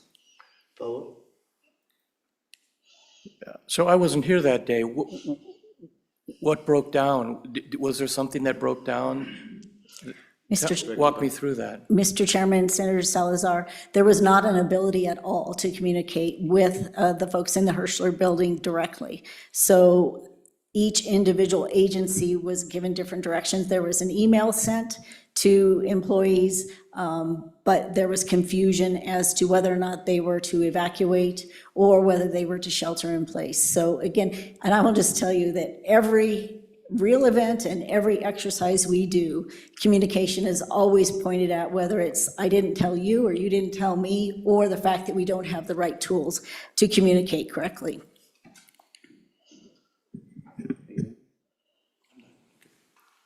Representative Pendergraft.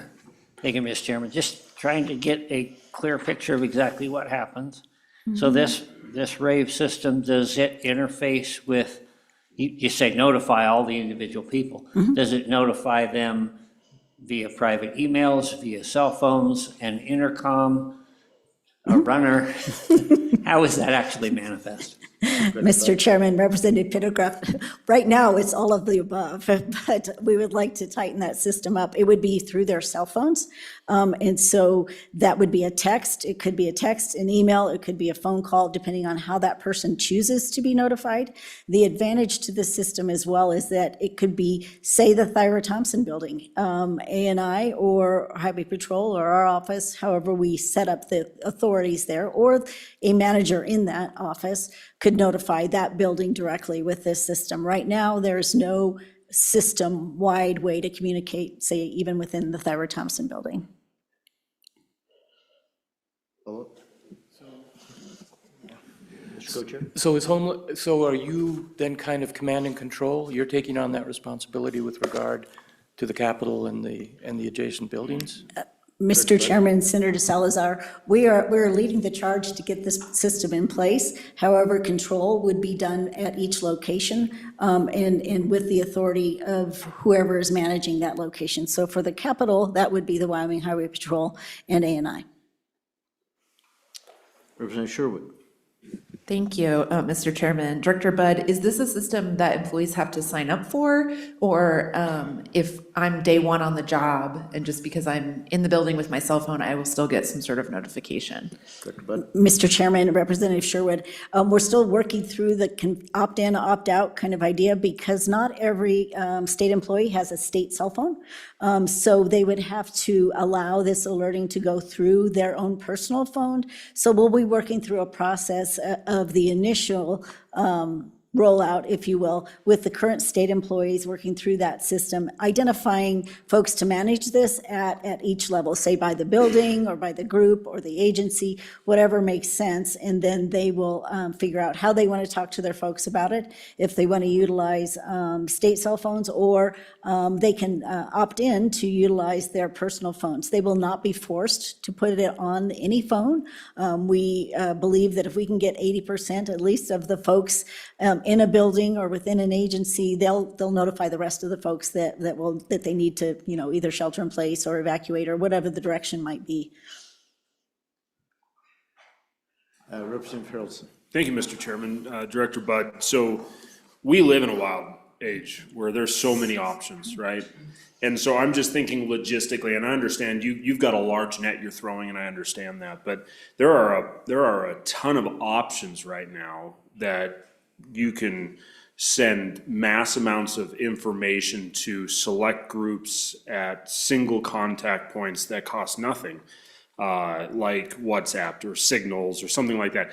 I mean, I know maybe we're like super bringing that to a rudimentary level, but if we considered, I'm looking at a $2.5 million option here. Are there options out there that we've considered that may be more of a free source designed option that isn't going to look at setting us back in that way? Or partnering even with these types of networks? Maybe it wouldn't be 100% free, but it would not fall into the category of a $2.5 million plus, I'm sure, a monthly fee to operate and run these things. Have we had that conversation? Director Budd, I'm going to tack on a little bit to that question. What are other states doing? Because we're not the only one that has to deal with this, so if you could elaborate as you answer that question. Please. Mr. Chairman, Representative Harrelson, yes, we've done a lot of research. I want to give you a little bit of background. Alerting and warning has certainly become a hot topic across the nation, especially with the events in Texas. So there is a system called the IPAWS system. It's run through FEMA. It's the Integrated Public Alert and Warning System. That's kind of the backbone of alerting. And then each agency can utilize that system to make alerting messages to their either local jurisdiction or to a group of folks. Every county right now has a system, whether it's Rave or Code Red or Nixle or Alert Sense or something else, where they can also do a subscription service. So you can go to your county's webpage or in emergency management and sign up to be, hey, let me know if there's something going on in my county. So it's kind of two parts. Rave is filling that second part for the state. And I will let you know that whether we get this funding or not, we will be moving to Rave at the Office of Homeland Security because we were utilizing a system called, we were utilizing a different system who recently had a cyber attack. And so we will not be staying with that system. We will be moving to Rave for the safety and security. Rave is used, this particular system is used widely across the nation. In addition to the service being provided for state employees, this also includes a service for all of the counties and all of the PSAPs, the public safety alerting points. And so we have the ability to get the same system going across the state. This will also be a savings of about $187,000 a year for local jurisdictions because they're paying for their own solution right now. So our ability to get this system up and going would save them at the local level. There are also several state agencies that are paying approximately $10,000 a year for their alerting systems that are separate with the panic buttons. So while we provided the panic buttons at one point in time, there is a subscription service that they need to have in order to get a result from pushing that panic button.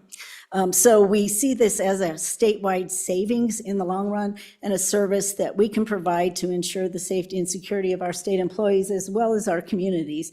There needs to be a service that's dependable for that as well. And the added bonus is the ability to have it be an alerting system on their cell phones. So I don't have to make a 911 call if I'm hiding in a closet because there's an active shooter in my office. I can push this button that makes no sound at all and will immediately call local law enforcement and let them know that we have an issue. So that's the value I see in it, the simplicity for an individual to run the system. And it's also geofenced. So if say I'm assigned to the Capitol, if I leave the Capitol and I'm in another location, my kids can't pick up the phone and dial 911 with this button because it only works within this vicinity. We can override that if we want to get messages to folks out. You can pick different groups so that if you have people that are going to be traveling to the Capitol or something like that, you can put the message out more widely to make sure that they understand that there's something going on at this building. That answered my question. Representative Sherwood. Thank you. Director Budd, obviously, you've hit a nerve with the committee, right? Like this is causing me some personal anxiety, but it's also really interesting. So going back to the cost savings for local jurisdictions, but really what piqued my interest was other state agencies who are on this antiquated push button system. Do we see a corresponding decrease in those budgets across other state agencies to offset this, the cost that we're discussing today? Director Budd. Mr. Chairman, Representative Sherwood, we do. We did do a preliminary survey of agencies, and there was some confusion as to what their costs really were. And frankly, we maybe didn't contact the right person in the agency because somebody that we used the HR contacts because we believe that that would be a good contact. Not everybody is aware of their budgets, so not necessarily the HR person may not be aware of how much they're paying for the alerting system. And we asked for a quick turnaround to try and get you all some information, but there's certainly at least, I would say, our office is one of them that would be part of this main contract. And so our payment of $10,000 a year to our other system would go away, would be part of this full contract. And there are, gosh, I would say at least, I would guess at 10 agencies that are paying a similar fee that I know of for sure, but I would like to work to get a better number for you on that and just know that it would be a savings to state agencies as well, as well as not having to manage the contract, if you will. So a couple of things. You stated that you were going to purchase this for your agency, even if this appropriation didn't go through. So what is the cost for just your agency? I assume that's what you're talking about. 2.5 million, is that covering the entire state? Because you mentioned local governments saving money. Does this cover local governments? If it does, have you looked into cost sharing from those local governments if they're going to be saving money? Those are my questions. Mr. Chairman, yes. Right now, again, we're paying in the neighborhood of $10,000 for our other service that we will be leaving. Well, actually, it's been cut off to us at this point in time because of the cyber attack. So FEMA's IPOS system has basically removed our certificates to be able to issue an alert. We can still issue an alert through them directly. So we will be buying a new system, and I have not asked for a specific number, but I would guess that it would be in that same neighborhood for just our state agency. Yes, sir. It almost feels like a circle with regard to the cost to the counties. Right now, with our grants, we pay for that for the counties sometimes. So some of them do it on their own, but we do pay for some of them. And so that would also give us, if we continue to get the grants, opening up that ability to use those funds for other things in the grants if we can cover this for everybody.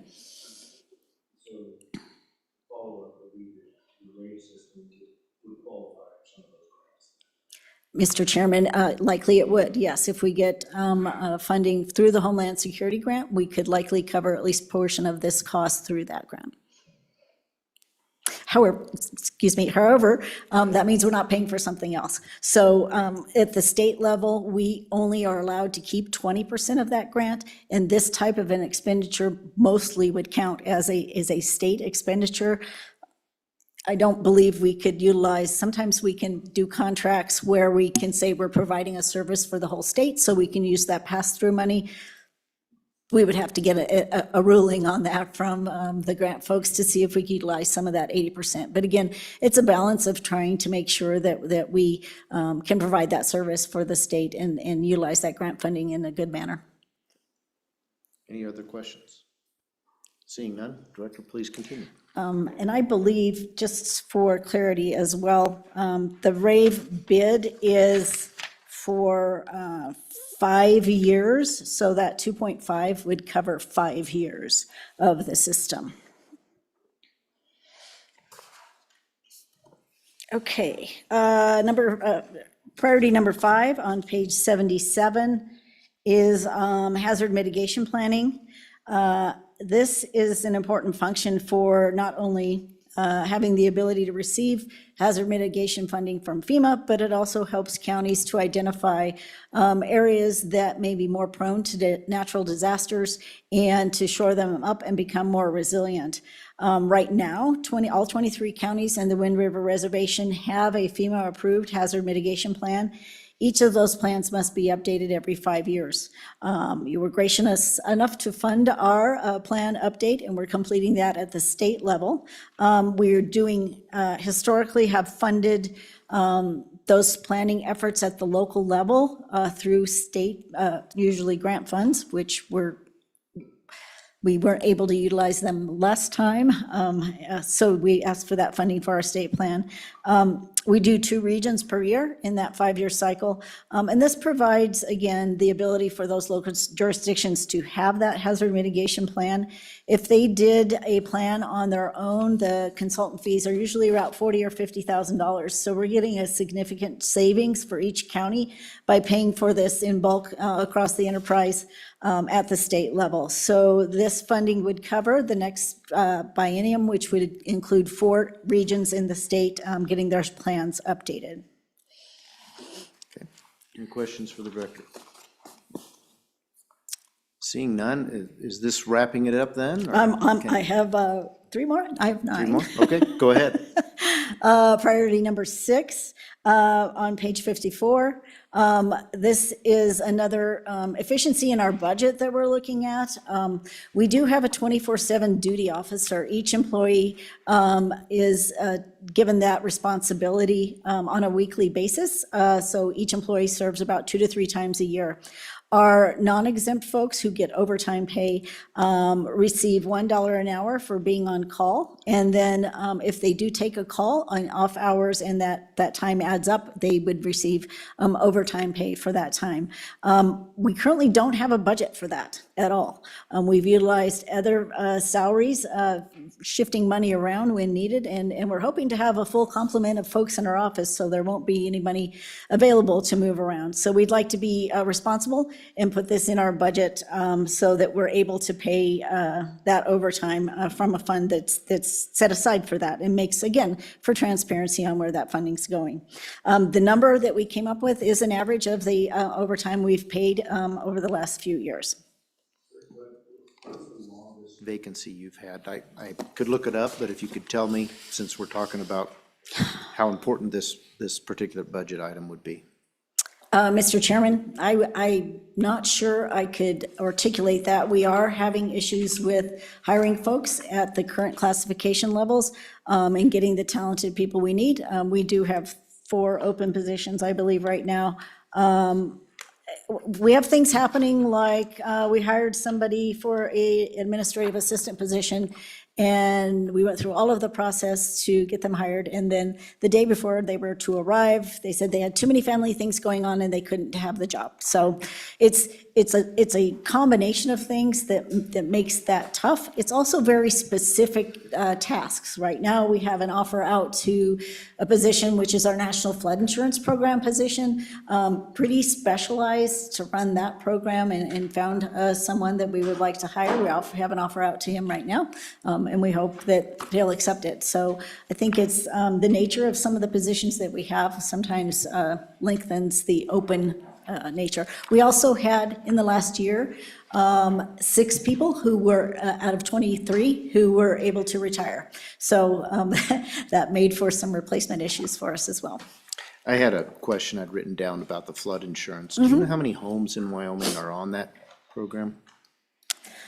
I don't have that information, but I certainly can get that information. That would be something I'd like to, a little follow-up on. If you could get that to us in the next week or so, that'd be great.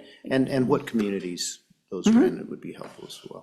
Very astute question, because not every community participates in the National Flood Insurance Program. So we will get that information for you. All right. Senator Grew. Question on the salaries, you were talking about some of the challenges you had. You testified earlier that a lot of those positions are funded through grants, but yet when we're paying those people, they get paid in our system as far as how that goes. So the question, right now we're on the 23 pay tables. We heard from the governor this morning. Wants to go to the 24 pay tables. So starting in July of next year, we'll be going to the 24, if approved, we'll be going to the 24 pay tables. Is that going to correct your problem, or is that going to kick the can down the road? Or are we, as far as, I've been talking, all the departments I've been talking to, they've been talking, say, right now things are going pretty well, 10 to 12% turnover rate, which is about what you look for in state government as far as, but I worry about getting behind the 8 ball on this. We didn't pass a budget last year, so now we're saying we're going to be 2 years behind in the pay tables. What say you? Director Bud. Mr. Chairman, Senator Grew, I think it will certainly help. When we're looking at trying to bring new people into state government, that's the real big challenge. Folks that maybe have been working in, say, industry, maybe a hydrologist, for this specific position we're talking about, maybe a hydrologist or somebody who has project management experience on the ground, which becomes very important. If we were to bring somebody from industry, we likely could not compete for that at this time. And hopefully that would get us closer to the sort of market, if you will. Right now, we're paying 90% of MPP across the board. The particular person that we're looking to hire is from another state agency, and they're being paid more than that right now. So we have to match that salary coming over. So there's a lot of factors there, I think, but I think having us catch up to closer to the market level will certainly make a difference and give us a more variety of folks to take a look at. All right, please continue. Okay, hurry. Okay, number 7 is page 84. This one appears as though it is a raise for somebody, and it is not. The ERF funding, the Emergency Response Fund, is the revenue comes from fees on transportation of transuranic waste across the state.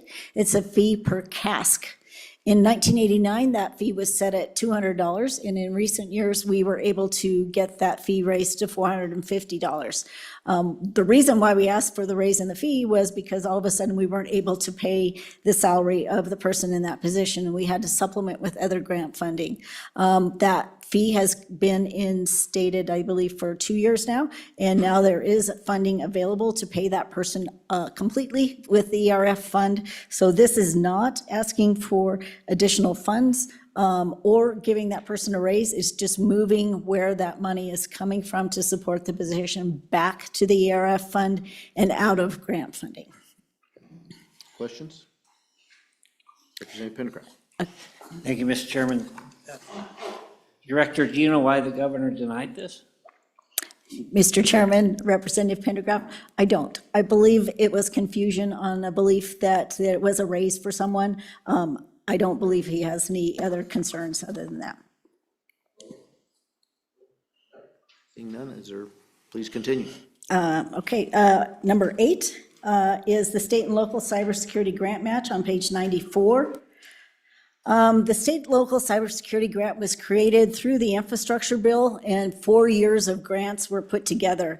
They had an increasing percentage of match as the years went on, and we have we're utilizing that right now to support local jurisdictions, both with state services. One of them is a program called CrowdStrike, which is an endpoint protection. And if you want to really know more, you're going to have to talk to Jeff Kleins. But it is something that we've been able to provide across the state that increases the safety and security of local jurisdictions. We requested and received matching funds through the IIJA matching funds that you all provided. However, we got more money in our grants for that particular grant than we anticipated from the estimates. So this additional $108,000 is to cover the remainder of that match to receive those federal funds for cybersecurity protection. The other option, should we not receive these funds, would be to pass that match on to local jurisdictions for their projects. We would prefer to be able to pay for that through state funds, just to make sure that we do get that across the state cybersecurity put in place, which many of those systems at the local level touch the state system, so it's also security for the state. And last but not least, for sure, in your packets, you also received some information on Wyoming search and rescue missions. A lot of data, and happy to answer questions there. That's just to give you an idea. This is data reported to us from teams as well as sheriffs. In the Search and Rescue Fund is funded with donations on game and fish licenses, including hunting and fishing, as well as ATV licenses. It's all a donation-based fund. This fund reimburses counties for their expenses for search and rescue missions. It's done by a council who makes those choices. They have chosen to make sure that they keep $400,000 in their, in their fund as a backstop. We are asking for that $400,000 to be put in there to be that backstop and allow us to utilize the current balance, which is approximately $1.8 million in that account for reimbursements for local jurisdictions. $1,830,817 is in the account right now, but the council asked us to put that request in to make sure that they had that backstop in their account. What has the annual expenditure been out of that account? Mr. Chairman, approximately $200,000. Okay. All right. Thank you. Any further questions? Okay. That's it. All right. Well done at the high speed at the end there. We appreciate that. All right, thank you very much for being here. Thank you very much. All right, look forward to those other answers about the flood insurance. Yes. Miss Elizabeth? Martinell? Are we ready to bring in the next? We are, and I know it's close to the lunch hour, but the First Lady has been waiting, and Yes, she let's- has no exception requests, and she'd be quite quick, I think. Her agency is number 63.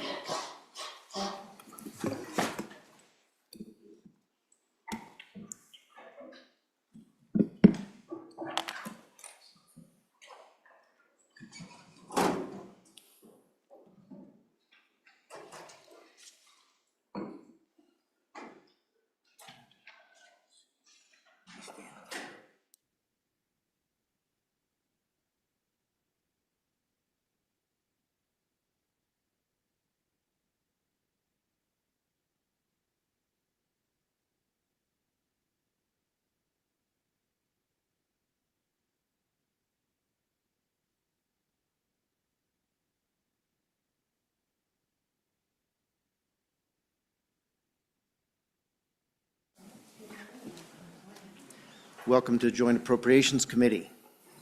Thank you for your patience. We apologize for delaying. No worries at all.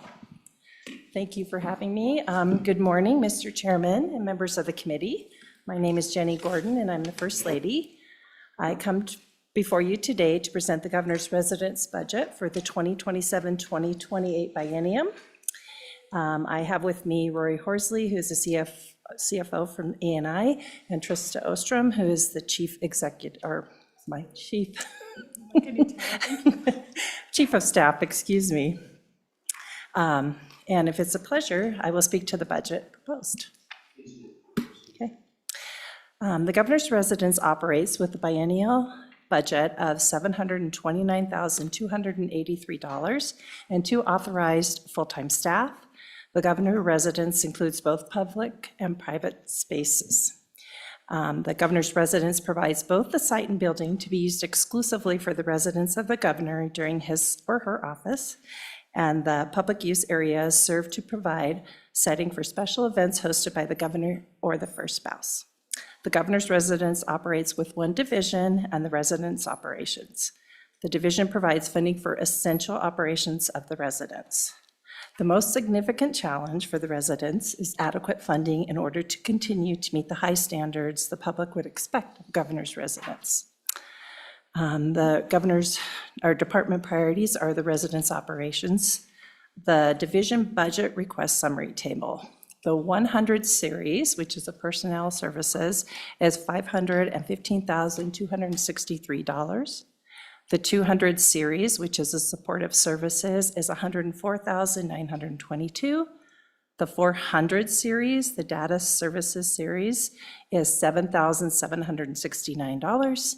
And the 900 series, which is the contractual services, is $101,329.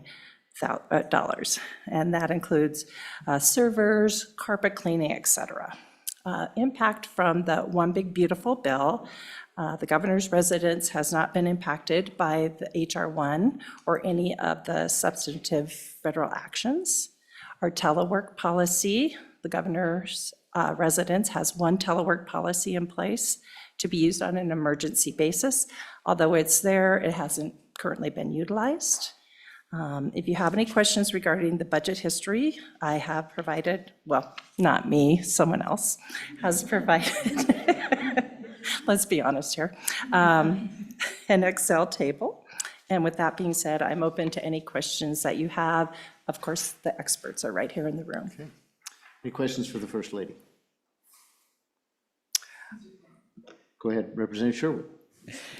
Thank you, Mr. Chairman. And while I realize this is completely outside of this budget, I wanted to publicly thank you for your work on the Hunger Initiative and everything you've done to help our food banks and our pantries and our soup kitchens feel connected and less alone in this time of uncertainty. So just wanted to publicly say thank you for your work in this area. Well, thank you, and it takes a village, and the whole state is our village, so I'm just blessed to be in a state where people care about their neighbors. Madam First Lady, along those lines, your husband authorized up to $10 million to help out during the closure. Are you familiar with any of those funds used? And did you see where that was helping out in the communities from your perspective? Sure. Well, I can't speak to specifics, but we did work with the Department of Family Services to help them understand where all the pantries are in the state, because as the SNAP funds were not being distributed, people were not really told where to go or where they could get help. We knew how many SNAP recipients were in each county, so we had emergency meetings with all our regional groups and said, you have up to the possibility of this number coming through your door. And so they were helped, we helped them in that area. We also just distributed Thanksgiving funds to help the pantries try to make up the difference of $70,000 in the state of Wyoming to every county, including the reservation. So we'll continue to do that work during Christmas as well. Thank you. All right, Representative Harrelson. Thank you, Mr. Chairman. One question on the budget. As I was going through it, supplies jumped out at me, $47,000 for supplies on a biennium.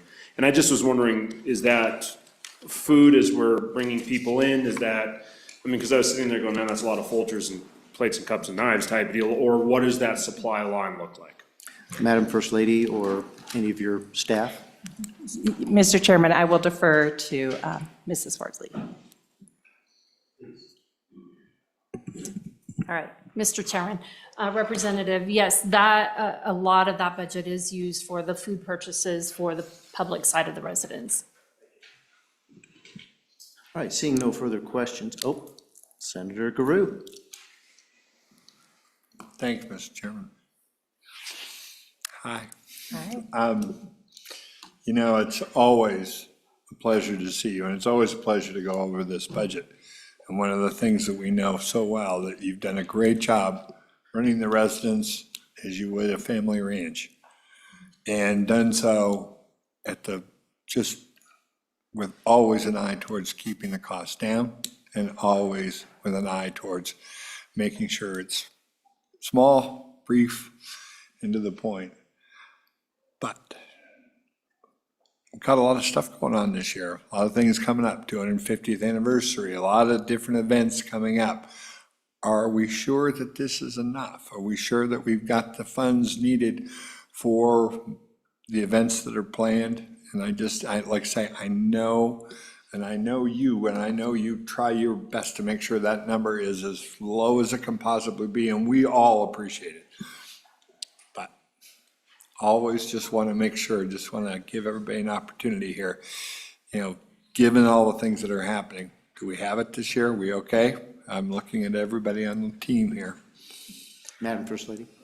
Thank you, Mr. Chairman. I would say from the perspective of what we currently have planned, we will have enough funding. We're able to shift some of the funds from one area to the other to cover if we need. And as always, since we have come into office, Mark and I personally pay for all the alcohol used in the residence. So I just felt that as a person who cares about what people spend their money in, I didn't want anyone in the state to have to pay for that. So we will always have food and drink available. Okay, follow up? Okay. Madam, I would like to reiterate the gratitude for not having an exception request in this budget. It is much appreciated, and as the senator said, we all do appreciate that. I just have one quick question. In your travels and meetings with other first ladies, and have you had an opportunity to see other mansions that are in other states, and how do we stack up in your opinion? Sure, thank you, Mr. Chairman. I actually did get a chance to go down to North Carolina and see their mansion, which is very historic and much older than ours. And I think that we are small but mighty, and I think that we represent what Wyoming citizens want to see in our state as someone who is humble, but also can show a good time and represents our state with class. Thank you. Thank you very much. Okay. With that, we're adjourned for lunch. Thank you. Recess, actually. Recess for lunch. Thank you, madam.